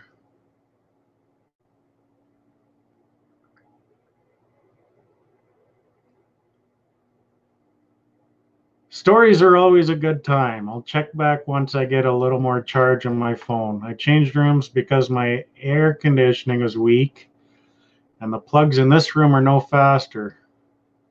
So I must need a speed charger. That's what she said. But yeah, I stayed into a really hard shell at an early age. And I just felt happier in that shell away from people. Because if you don't draw any people into your heart, you can't ever get hurt. And that just, later on, that turned me into a very resentful, angry person. A lot of that's resembled on my arm. Actually, just probably the last 5 years, I've been opening up, getting to know people.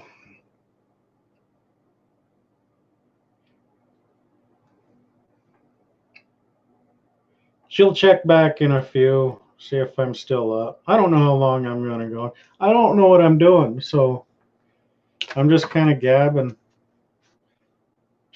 You guys are good people, so why not?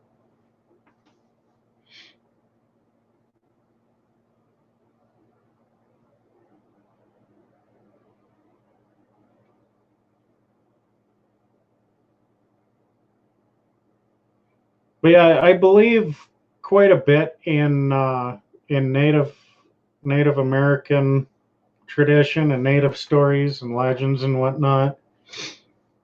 And the legend, it is said that the crow flies with one eye on the past and one eye on the future. That way his path is always straight. That's why when you get when you give distances between 2 points,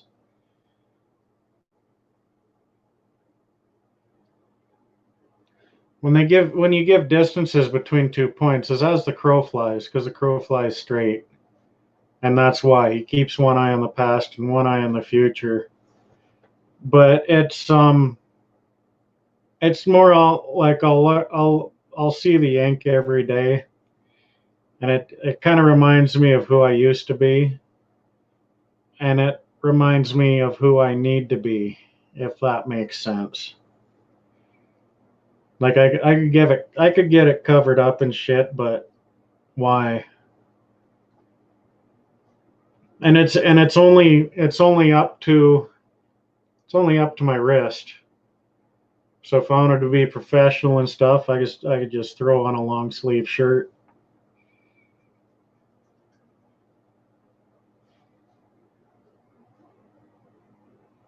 But this little group, the reseller YouTube group, is such an amazing group of people that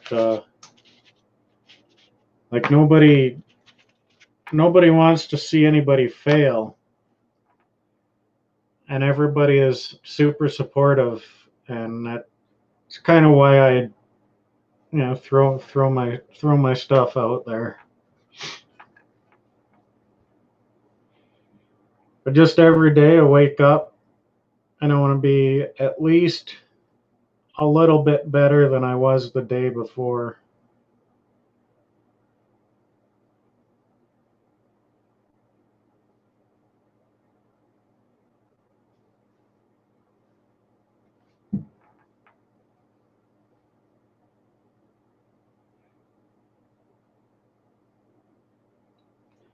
So yeah.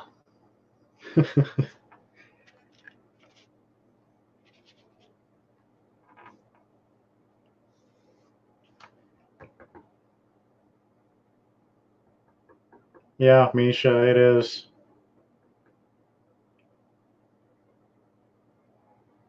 And you guys are cool shit too. I'm glad I met you guys.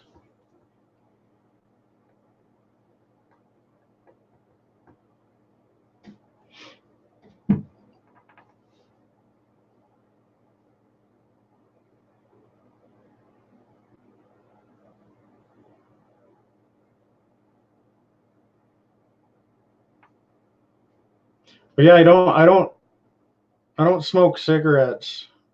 I have the best non-smoking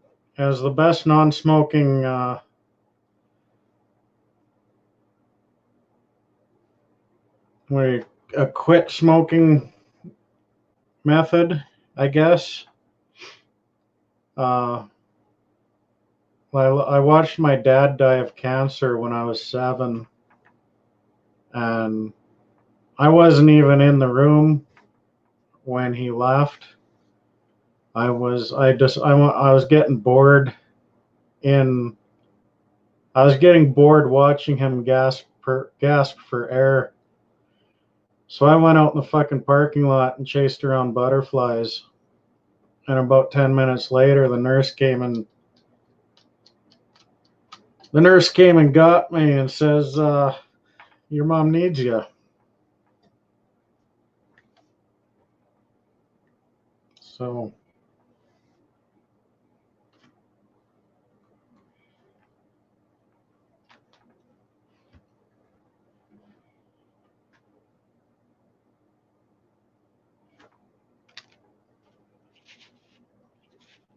but yeah, my mom's cool as shit though. She grew up as a younger girl in Michigan, and the cows had a narrow chute to go through when they went out for pasture and came in for water and whatnot. And she would ride the cows as they went through that chute. She'd crawl up on the fence and hang out on the fence. And when a cow came by, she'd hop on their back and go for a little rodeo, get knocked off and go hop back on another one. And a little bit later on life, she noodled catfish, channel catfish in Lake Michigan, just to catch them and let them go. But I think the coolest story she has, when she was 7 months pregnant with my oldest brother. Like, I've got only half siblings and step siblings, but my oldest brother, she was pregnant, and this was in a marriage before my dad was in the picture. She lived in Fort St. James, a small Indian reserve in BC. But he moved her to his hunting cabin up in Alaska, and he goes, "I'll be back in about 4 days." Well, it was probably 3 months went by before he came back. So she was like 7, 8, 9 months pregnant in the bush by herself. She had to run the trap line and cut down wood and split wood and process the animals from the traps and whatnot. And she gave birth to my older brother by herself in the bushes in Alaska. And that afternoon, she strapped Flint was his name. She strapped Flint to her chest in a bundle and went out and walked the trap line, and then came back and split wood that evening. So it's definitely a woman I've never wanted to anger, because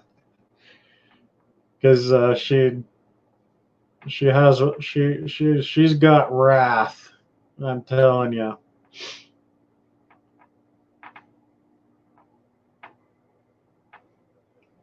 Yeah, she's one of the coolest people I know.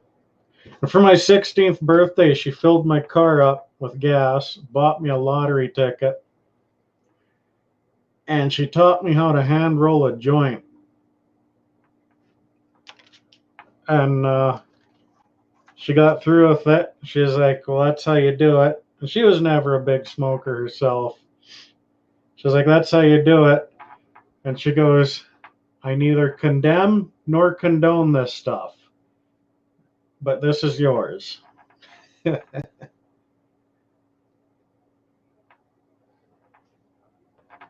that's one of the most memorable birthday presents I've ever got. from anybody, really.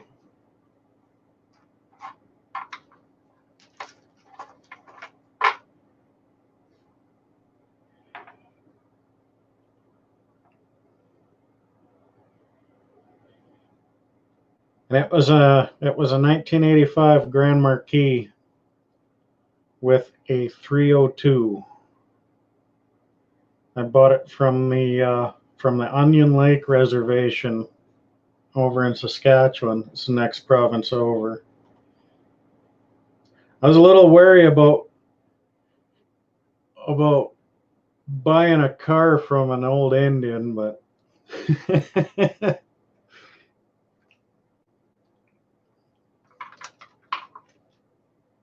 it's, yeah, they'll eventually legalize it everywhere, I think.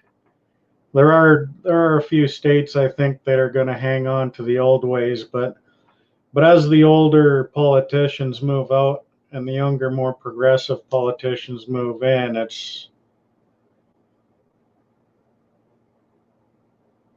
it'll be legalized. It is legal in Canada now as of October of last year.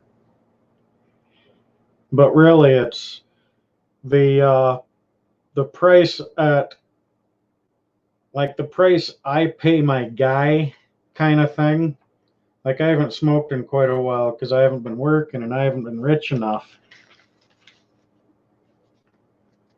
for medical. Yeah. I haven't been rich enough to smoke, really, because I've been working on this eBay business.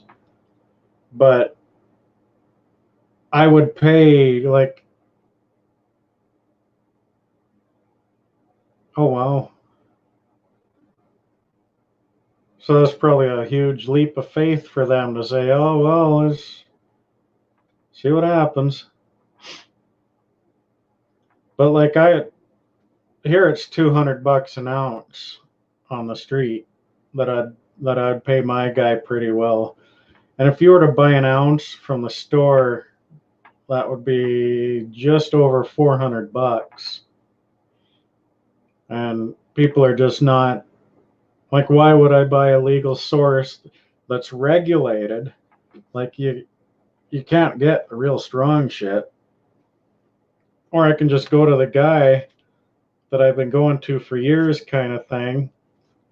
And like, you sit down, you smoke a joint, tell some stories, bullshit for an hour or so, have some coffee.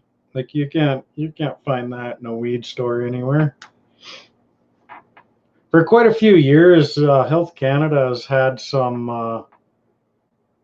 had the legal stuff, but they roll it for you. They crush it. And there goes another rubber band. Busted my rubber again. So your wild oats on Saturday and Sunday pray for failure, eh? I just need bigger rubber bands, that's all. But we've had legal stuff. Yeah, we can grow our own up to 4 plants.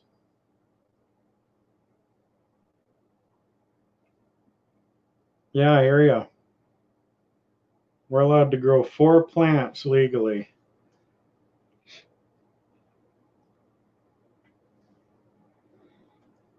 Like, you'd get the stuff from Health Canada, and like, it came busted and rolled.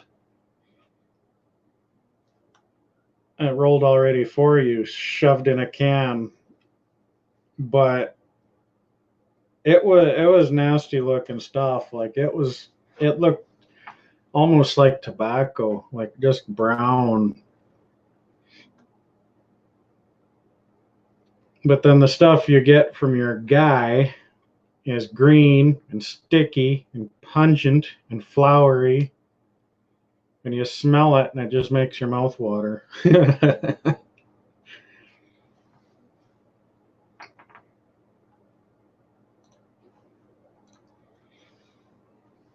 We actually have a company in Canada called Organogram, but they're in some hot water because some traces of, I'm not sure, traces of pesticides. There's Dawn. Traces of pesticides were showing up in it. It was like legal shit. But their whole shtick was that it's organic, 100% organic. But they had stuff that was showing traces of a pesticide that when you burn it, oh my God, Don, you're just going to have to watch the video, hit the like button down there, ring the bell, and if you're not subscribed, you know, all that, whatever. But it was traces of a pesticide, but when you burn it, it actually converted to cyanide, which it fucked up a lot of people. Like a lot of people. And Organigram goes, we don't know how it got there.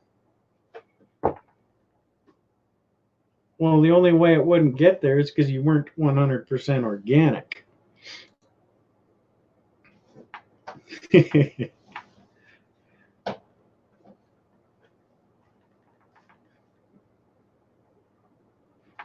Pop that link in there to be a warm, inviting, welcoming Canadian and shit. If you want to hang out in the chat, that's okay. I don't mind. We've just been gabbing. Oh, snakes, spiders, ice storms. Yeah. Droughts, flocks of angry geese, and migrating tarantulas. And we're at weed now, Don. It's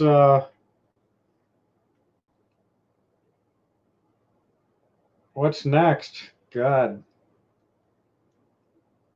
Could start preaching, I guess. That would round up the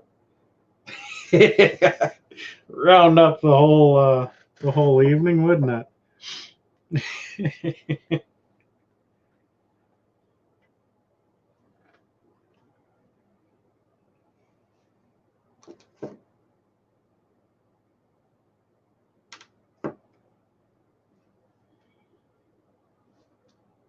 Oh, Josh is going to give you the cliff notes.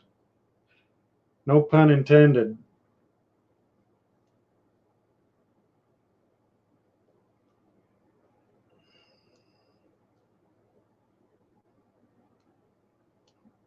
I hear you, Don. That's okay.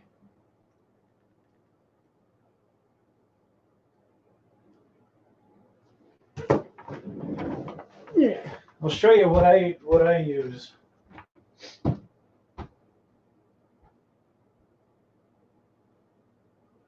I can find it.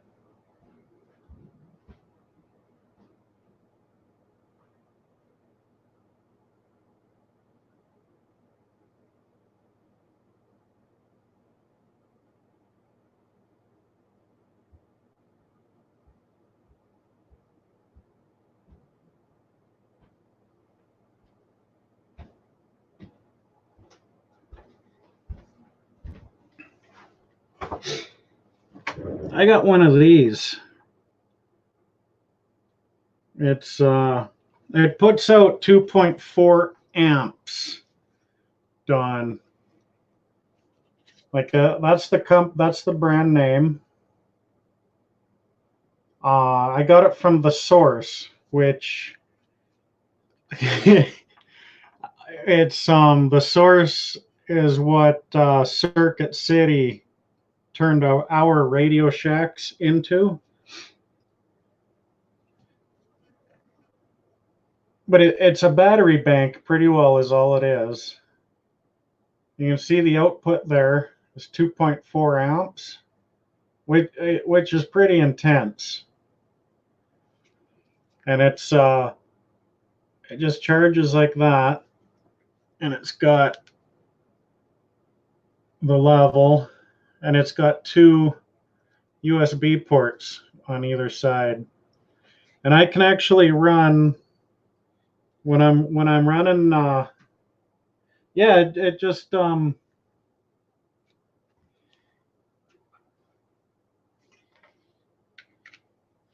boom.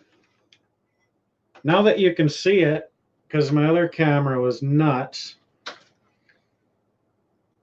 but I absolutely love those 9-foot phone cords. And then the other end, I plug my phone into it, and then boom, I'm plugged. The battery on this phone really sucks though. I'm gonna switch it out.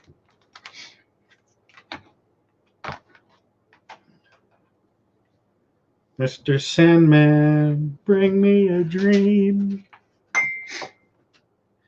But I was what I was doing when I was running track hoe and backhoe, I'd have my phone plugged into one side, and I had a an LTE rocket stick in what was called an LTE router plugged into the other side. And I can, on one charge, I could do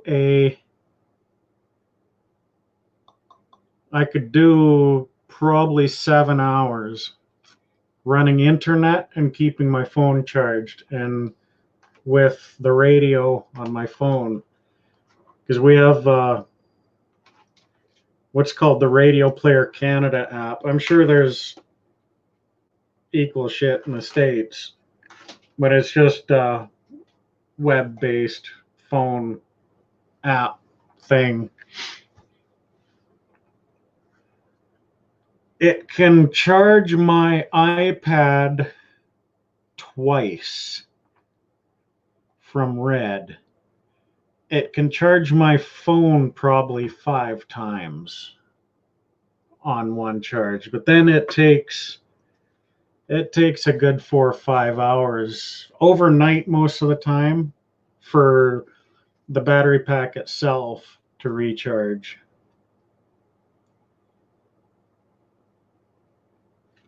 And I don't remember how much it was, but this one, they do have higher ones. I was just on a budget and I was in a hurry. This is 10,000 milliamp hours.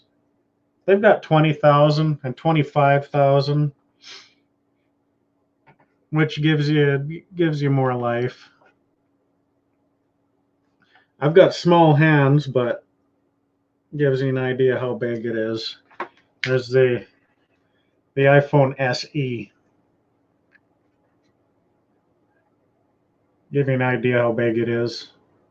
So like, damn near keep it in your purse, right? Or your pocket, because I don't know what it's like to keep one of these in your purse. So, yeah. I'm just saying. What is it? You know what? I don't know. But I'm going to search for it for you.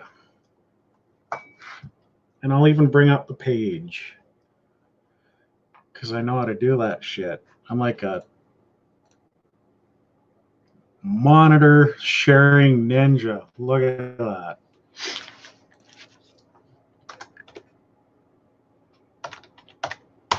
But I'm not showing you my porn stash, though. Uh-oh. So I'm not going to show that one, because apparently it's under recall.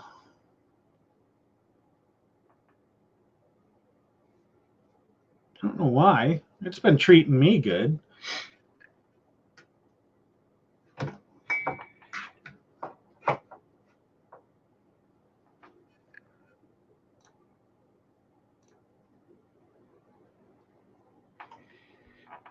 This is from March of last year. It's recalling 5 months. It's called a Nextech Power Bank, is what it's called. sold between, so I think I bought mine way ahead of that. They pose a risk of overheating. This thing never got real super hot.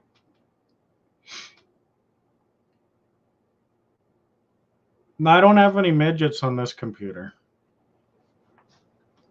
This thing never got real super hot. It did get warm. So, did they?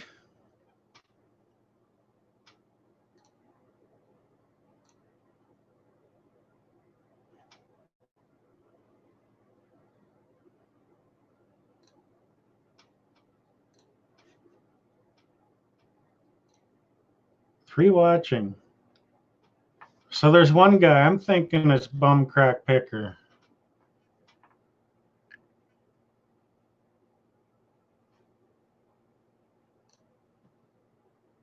But yeah, that's right there is about what you're looking for. It's called a power bank. And like the higher the number of milliamp hours, of course, the longer you're going to have power. Presents a risk of overheating. So really, if it was inside a purse or something like that, it would be it would probably overheat. I think really some rich bitch probably had it in her purse and it got warm and it made her makeup warm up and explode all over her car keys for her fancy BMW SUV, and she complained to as many lawyers as she could. I think that's why it's under recall, to be honest with you. They do come.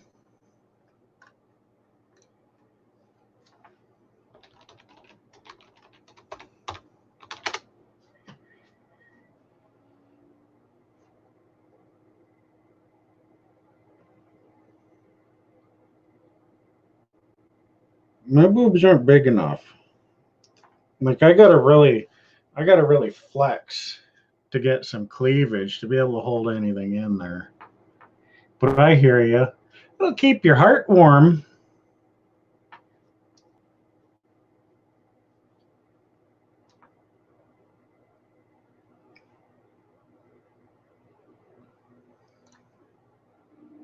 That's just speculating.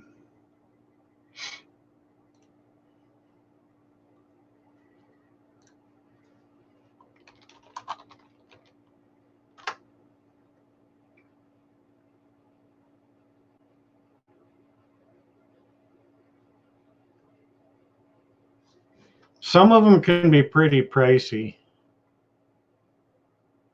Lenovo makes them, HP makes them.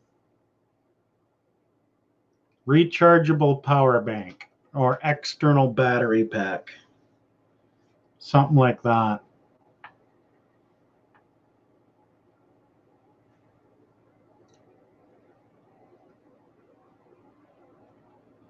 Huh.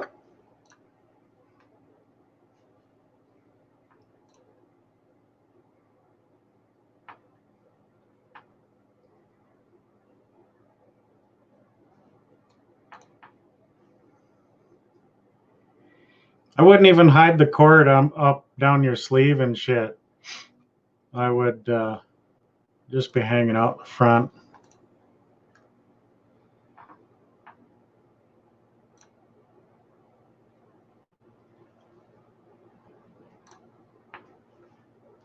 It's like there's another one.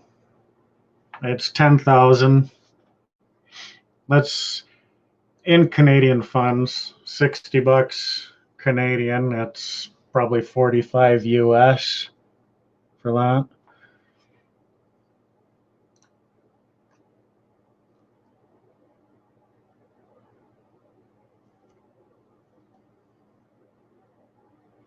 Mm-hmm. And the nice one is going to have an equipment protection value. Like on this one, it's 2,500 US. Weighs less than a pound. So like they're really cool. Like on my setup, like what I was doing is like they'd just be sitting on the dash. I just kind of had it in the cup holder and the track hoe, and the phone would go behind me because there was another cup holder back there, and the router I put in the window because there's steel bars that run across on the inside window of the track hoe.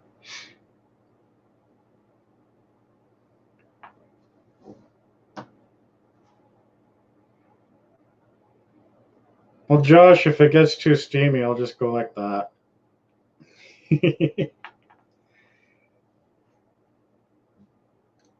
Like boom, boom, there.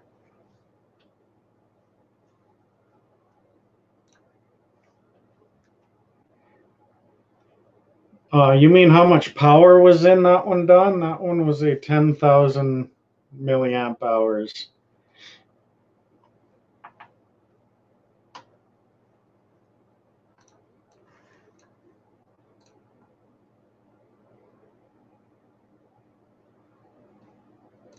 There'd be a ton of them on eBay.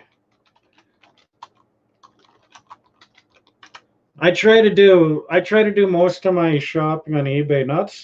Not only because it's a better price, but might as well feed the same beast that I'm trying to help support me, kind of thing.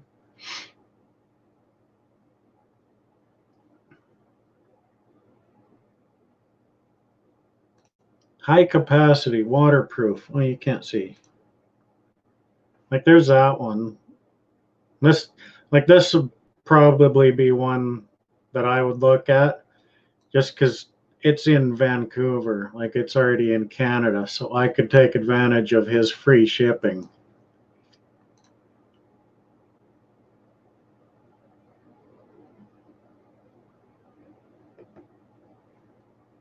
Do you go through Ebates when you shop on Amazon? Because they're at 6% cash back for most of their stuff.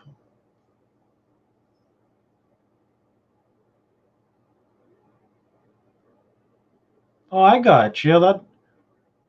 That's a hell of an idea.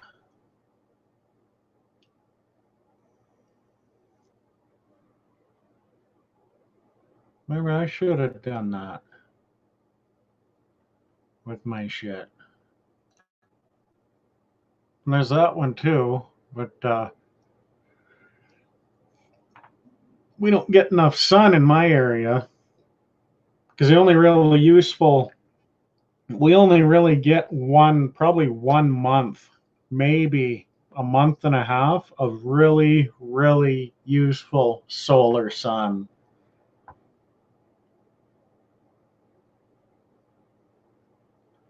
But that's kind of neat too. And it even has a light.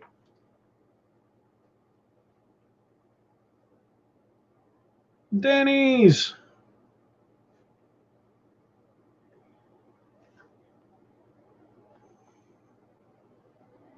It's solar and it has its own light. That's a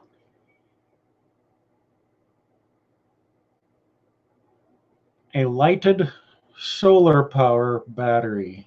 That's quite an oxymoron.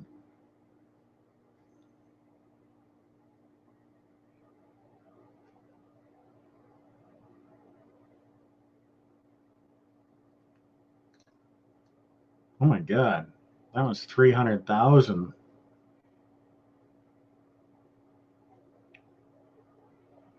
This one's in Malaysia.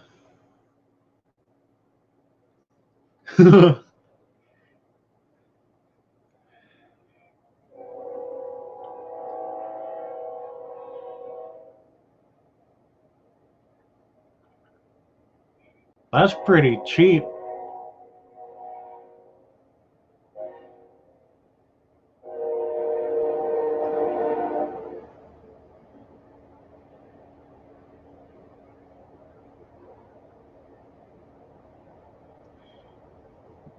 $16 US plus $4 shipping US. And it has a light.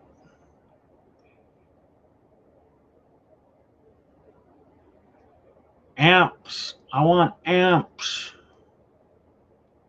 They're not amps. 5 volts. If that pumps out 5 volts, that's going to charge your phone in a hurry.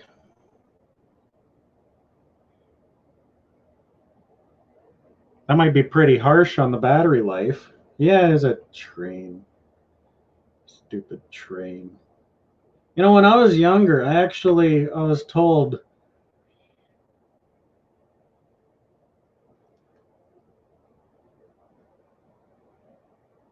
what, 5 volts output. That's insane. If you were to plug that in and use your phone at the same time, it would probably heat up pretty quick. Because my iPad charges pretty decent at 2.4 volts. And most little phone chargers I've seen are about 2 for their high amp. But that's nuts.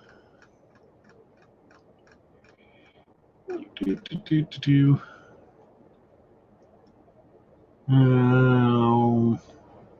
am I looking for?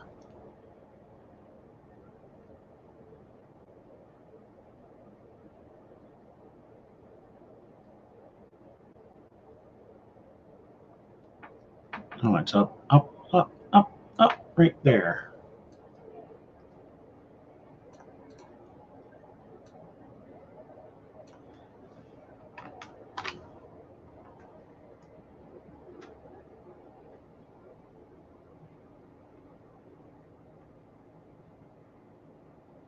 Oh, that's crazy.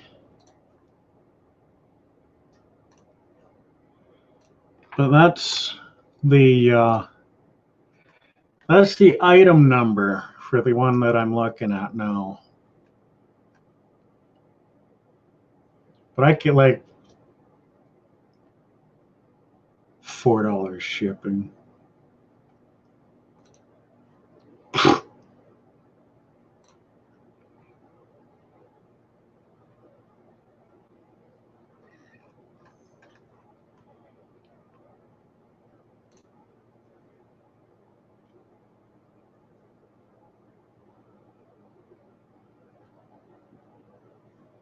Well, that's pretty neat. You can swap the battery out. Not like an iPhone where you have to take it apart. You can only take it apart so much.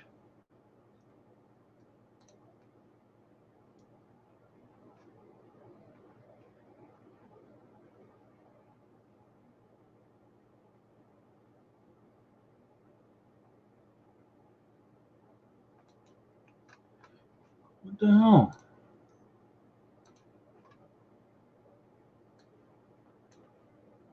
Yeah. Yeah.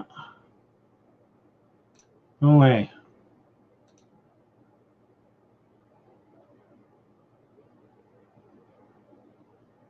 Work boots? What do you think this is?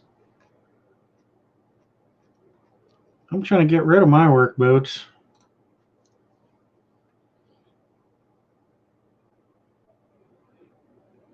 Yeah, you can, Don.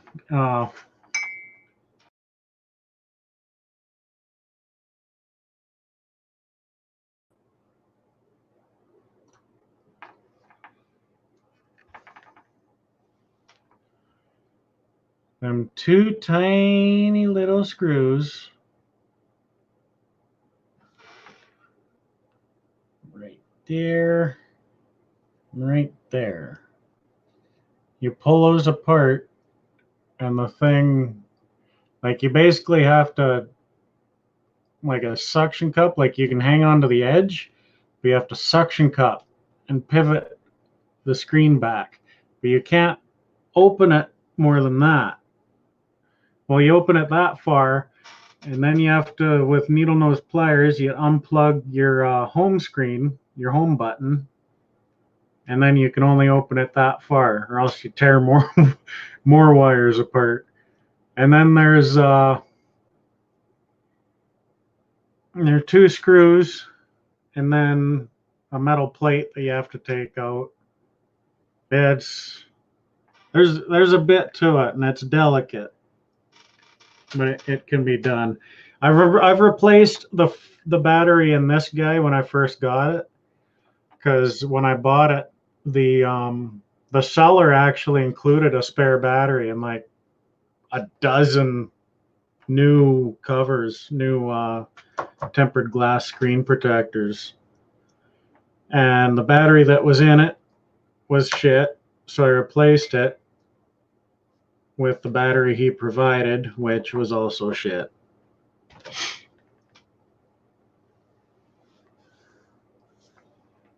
There's the website I go to for my iPhone parts is called iFixit.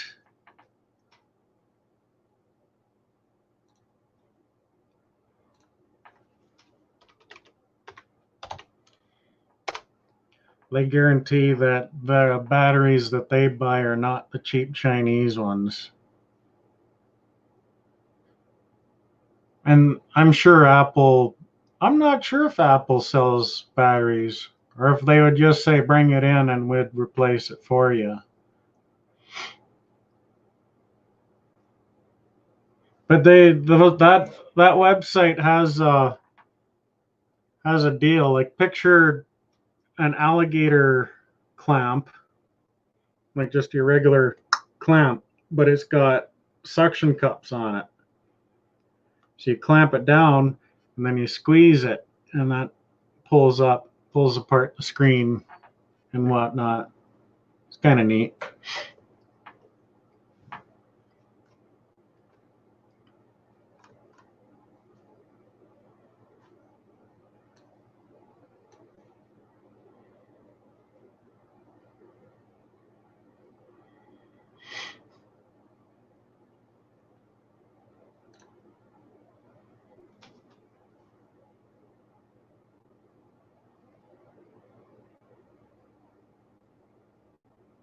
$500.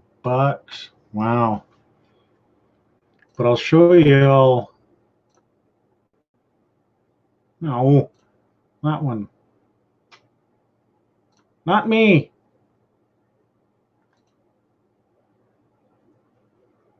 That's just your typical laser toner. But I go down to shipping, and Canadian shipping is there. But I'll go to the US. I think it's 36210. Get rates, and I get that error message. And I was on the phone with eBay today, and she would ask if I would like to be put on hold for 2 minutes, and I'd say okay, and then like 40 seconds later she'd come back on the phone. Are you still there? Can I put you back on hold for 2 minutes? And I was saying, yeah, just do what you need to do, girl. Like, but they promised they'd call me back within 24 hours. So that's like another 13 hours from now. But yeah, a US buyer cannot buy it because of this. I already had a message that he tried to buy it and it wouldn't let him because his postal code was not valid. And I don't want to go outside of eBay and invoice him. I'd rather do it all inside than everything's all kosher and shit, right? Yeah.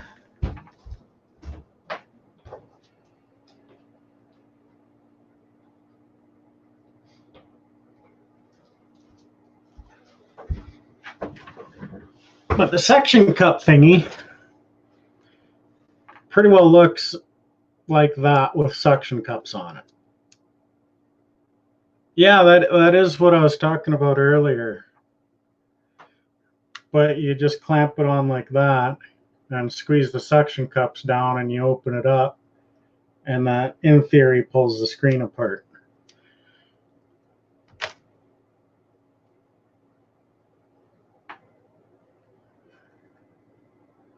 But it's those two teeny little screws, and they're called pentalobe.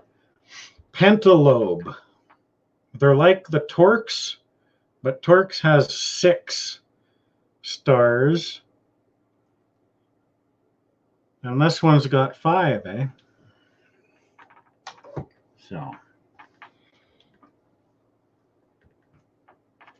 yeah, these are just little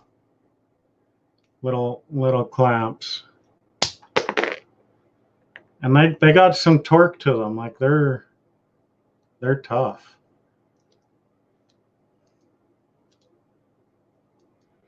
Ah.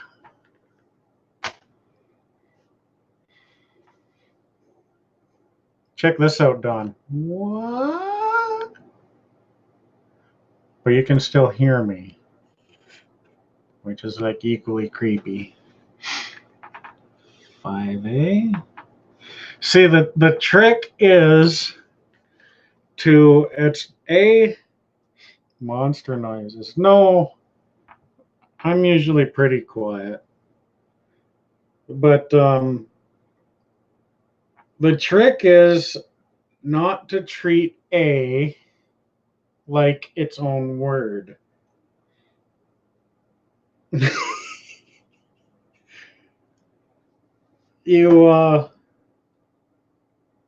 A is actually attached to the last word of the sentence, and it just kind of rolls off the tongue. Like when I'll just use Americans as an example. Like when most of them go, "How's it going, eh?" And that's not how we say it. We say it, "How's it going, eh?" It's pretty hot out, eh?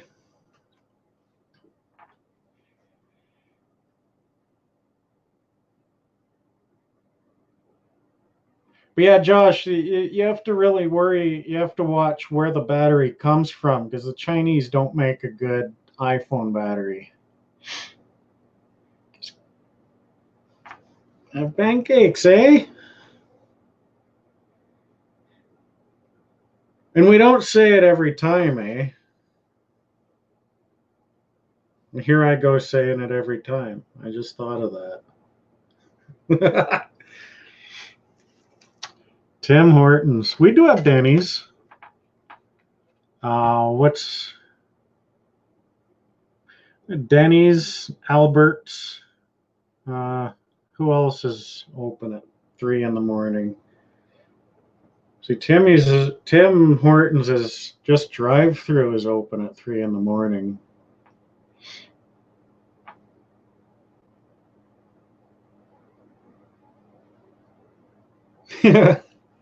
I have actually never. There's only one time I've ever used. Yeah, right, Don? There's actually the only time I've ever used flapjacks. And that was when I was quoting Pineapple Express. When the guy smokes a joint in the beginning and he goes, "How do you feel?" And he goes, I feel like a slab of butter melting on a big pile of blueberry flapjacks. Yeah. And whatnot, right? But I do call them pancakes. I want some pancakes now. I haven't had pancakes in a long time.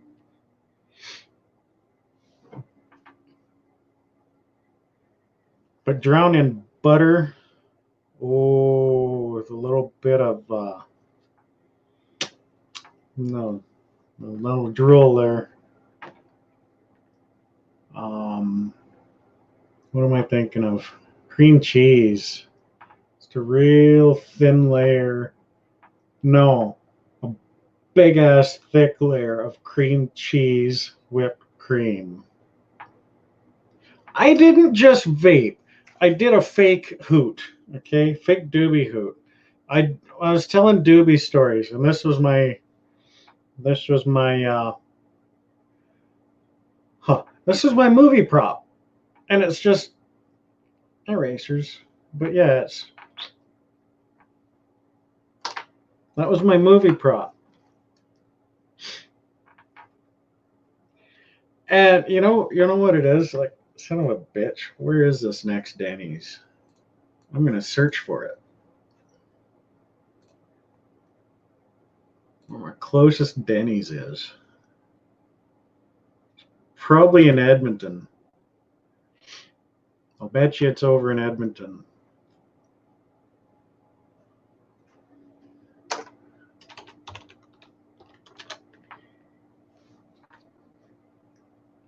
Yep.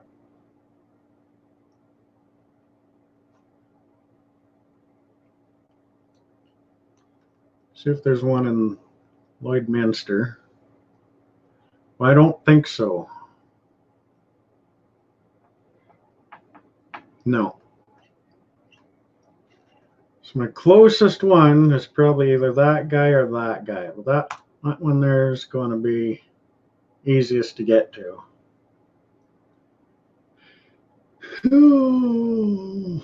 It's open 24 hours.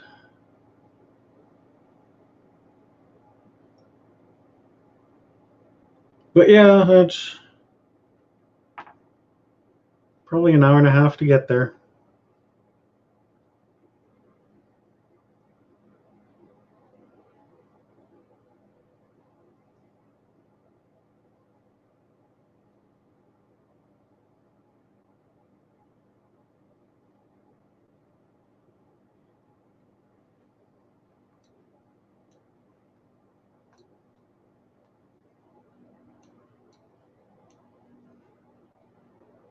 That's a ways away. There's where I'm at, right there. And actually, it's quicker. It'll be quicker to go up to that guy than it would be to go in there. Because that highway there, that's Edmonton's big freeway, kind of the ring road kind of thing. But actually, oh, you know what? That's close to, that is.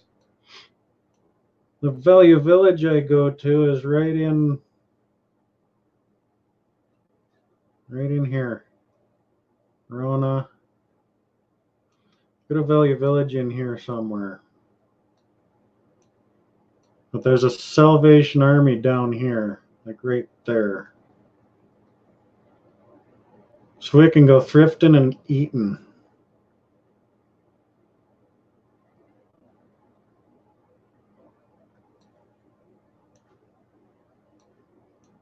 Domino's. So maybe that Salvation Army is down in here. Right there. And there's a Value Village right there. I go to that Value Village quite a bit.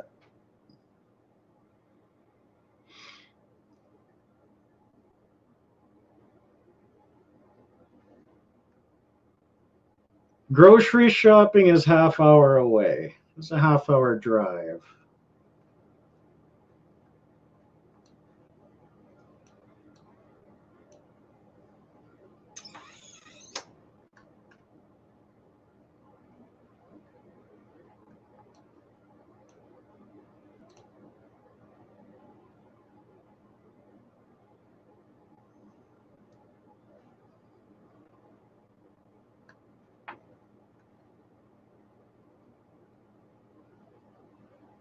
Over there is a Walmart. Right beside the Best Western. Yeah, thrift, like, I can't stop at Value Village on the way home from work. It's like I have to make a day out of it, or like a couple of days. And it's like I usually got a list. I don't have that notebook with me, but I'll fill up. I've got a big notebook that I keep that I write addresses down and shit for garage sales, and yeah, it's full.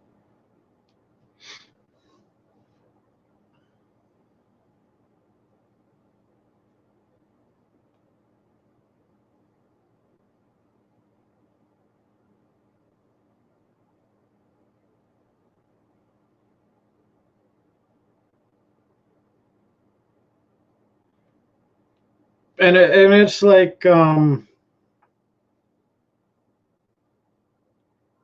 don't know if you guys were in that live of mine when Chris's treasure chest came on, but he's a reseller, an eBay reseller in the Toronto area, and like we can't compete with the shipping prices. Trailer Park Boys, yeah, we can't compete with the shipping prices that you guys have. So I have to, as a Canadian reseller, I have to be unique. Like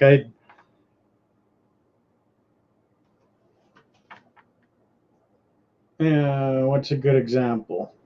Well, this hat, you guys can ship from LA to Miami for what, $4, $3.50. I'm sure I'll get corrected if I'm wrong, but I wouldn't be able to sell this thing for $5 with $6 with free shipping. I would have to charge maybe $4 plus shipping, because it would cost me like 18 to $25 to ship it across Canada. So it, like a lot of the stuff that you see from US sellers saying, hey, like be on the lookout for this. After I just can't compete with that. And I already had like that laser toner that I just showed you guys. And that guy in Florida was asking what the shipping would be, and I told him, and he goes, "Well, that just raises the price too much for me anyway, so he's not going to buy it." With that fucking laser toner, I'm only charging $45 for it plus shipping, but it'd be $25 to ship that down to the States.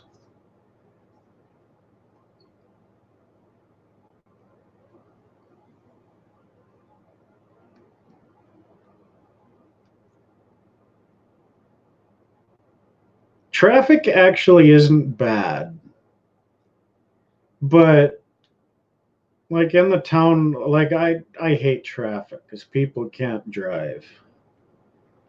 But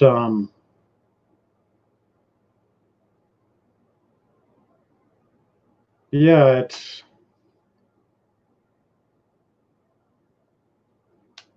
I don't even know what you'd say.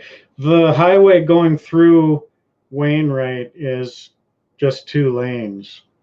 It's just 2 lanes wide. And Wainwright is,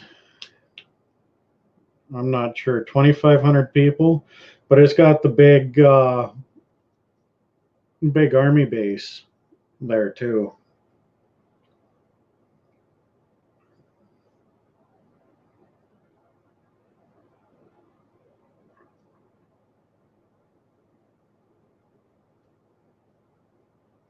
Yeah, you could tell in Trailer Park Boys in season 1, you could tell they didn't have a lot of money because Bubbles was their sound guy.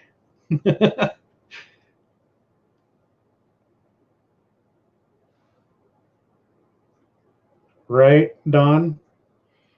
But see, I've got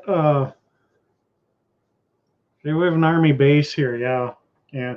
The CFB Wainwright is where um actually we had quite a few US Army guys up here for it was called Operation Maple Resolve. They were up here for God, like 6 months. We used to train the British Army as well. The British military would send their guys to CFB Wainwright.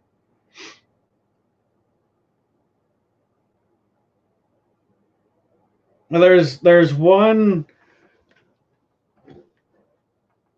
Don, you might recall.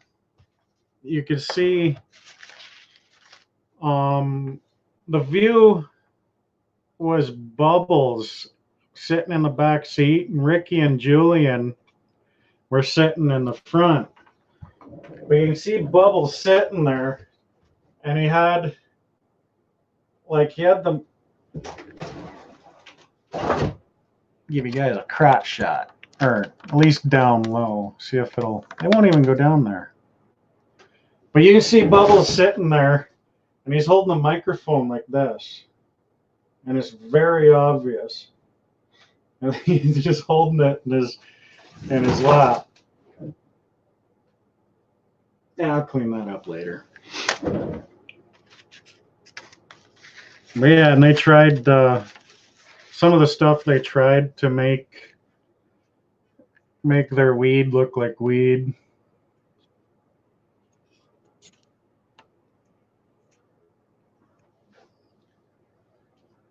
If you see the episode, you'll see him holding the microphone off to the side.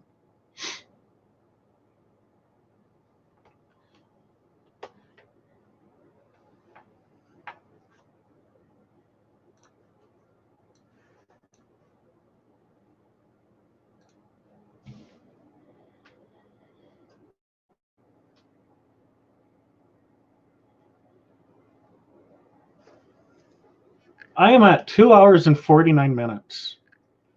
I don't think that's bad.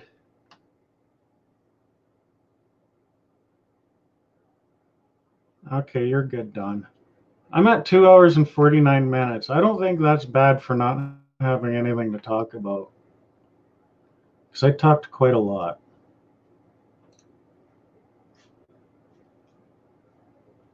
And I didn't even have anything to say. Which I'm pretty proud of that, actually.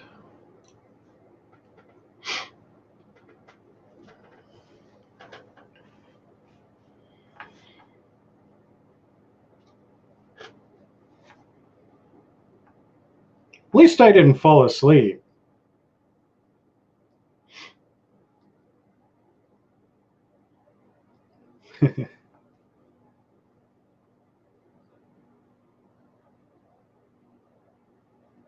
Because I think that'd be pretty boring if I was just like this. Oh, and maybe the cat jump up on my lap or something if his food dish was empty or something. Because he always snuggles pretty tight when his food dish is empty. I'm gonna see if I can Yeah, good night, Josh.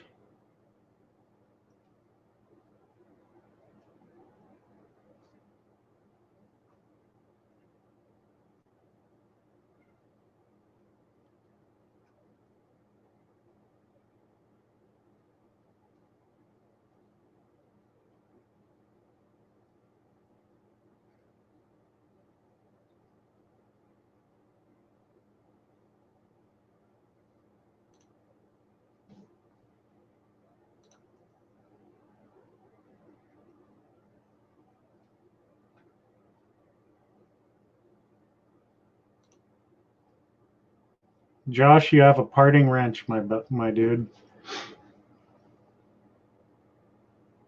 What are you looking at?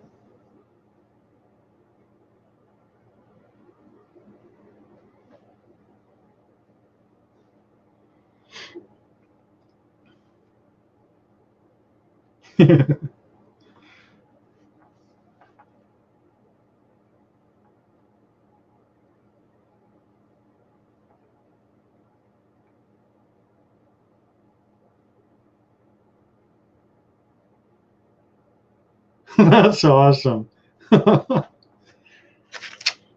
It's just like having a coffee shop. People stop in, buy a coffee, chit chat, and then leave.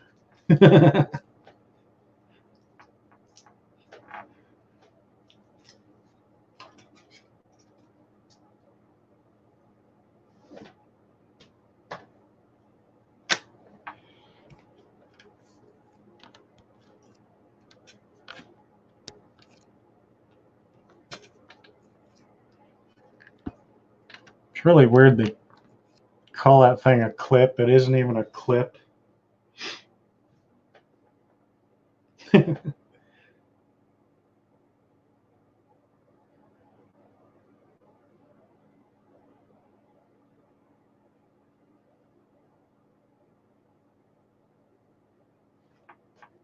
yeah, we were even talking about sleep apps and shit. And I found this one. It's a damn fan.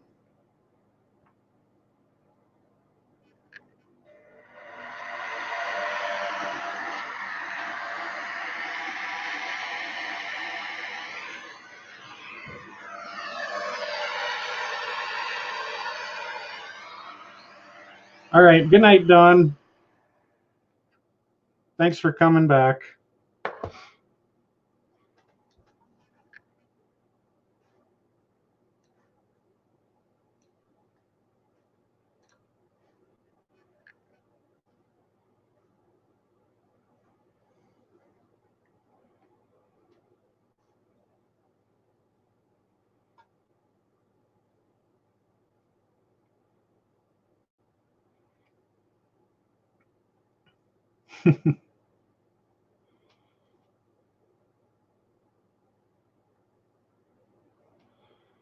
And I think that's it for me. No point in me sitting here talking to myself, so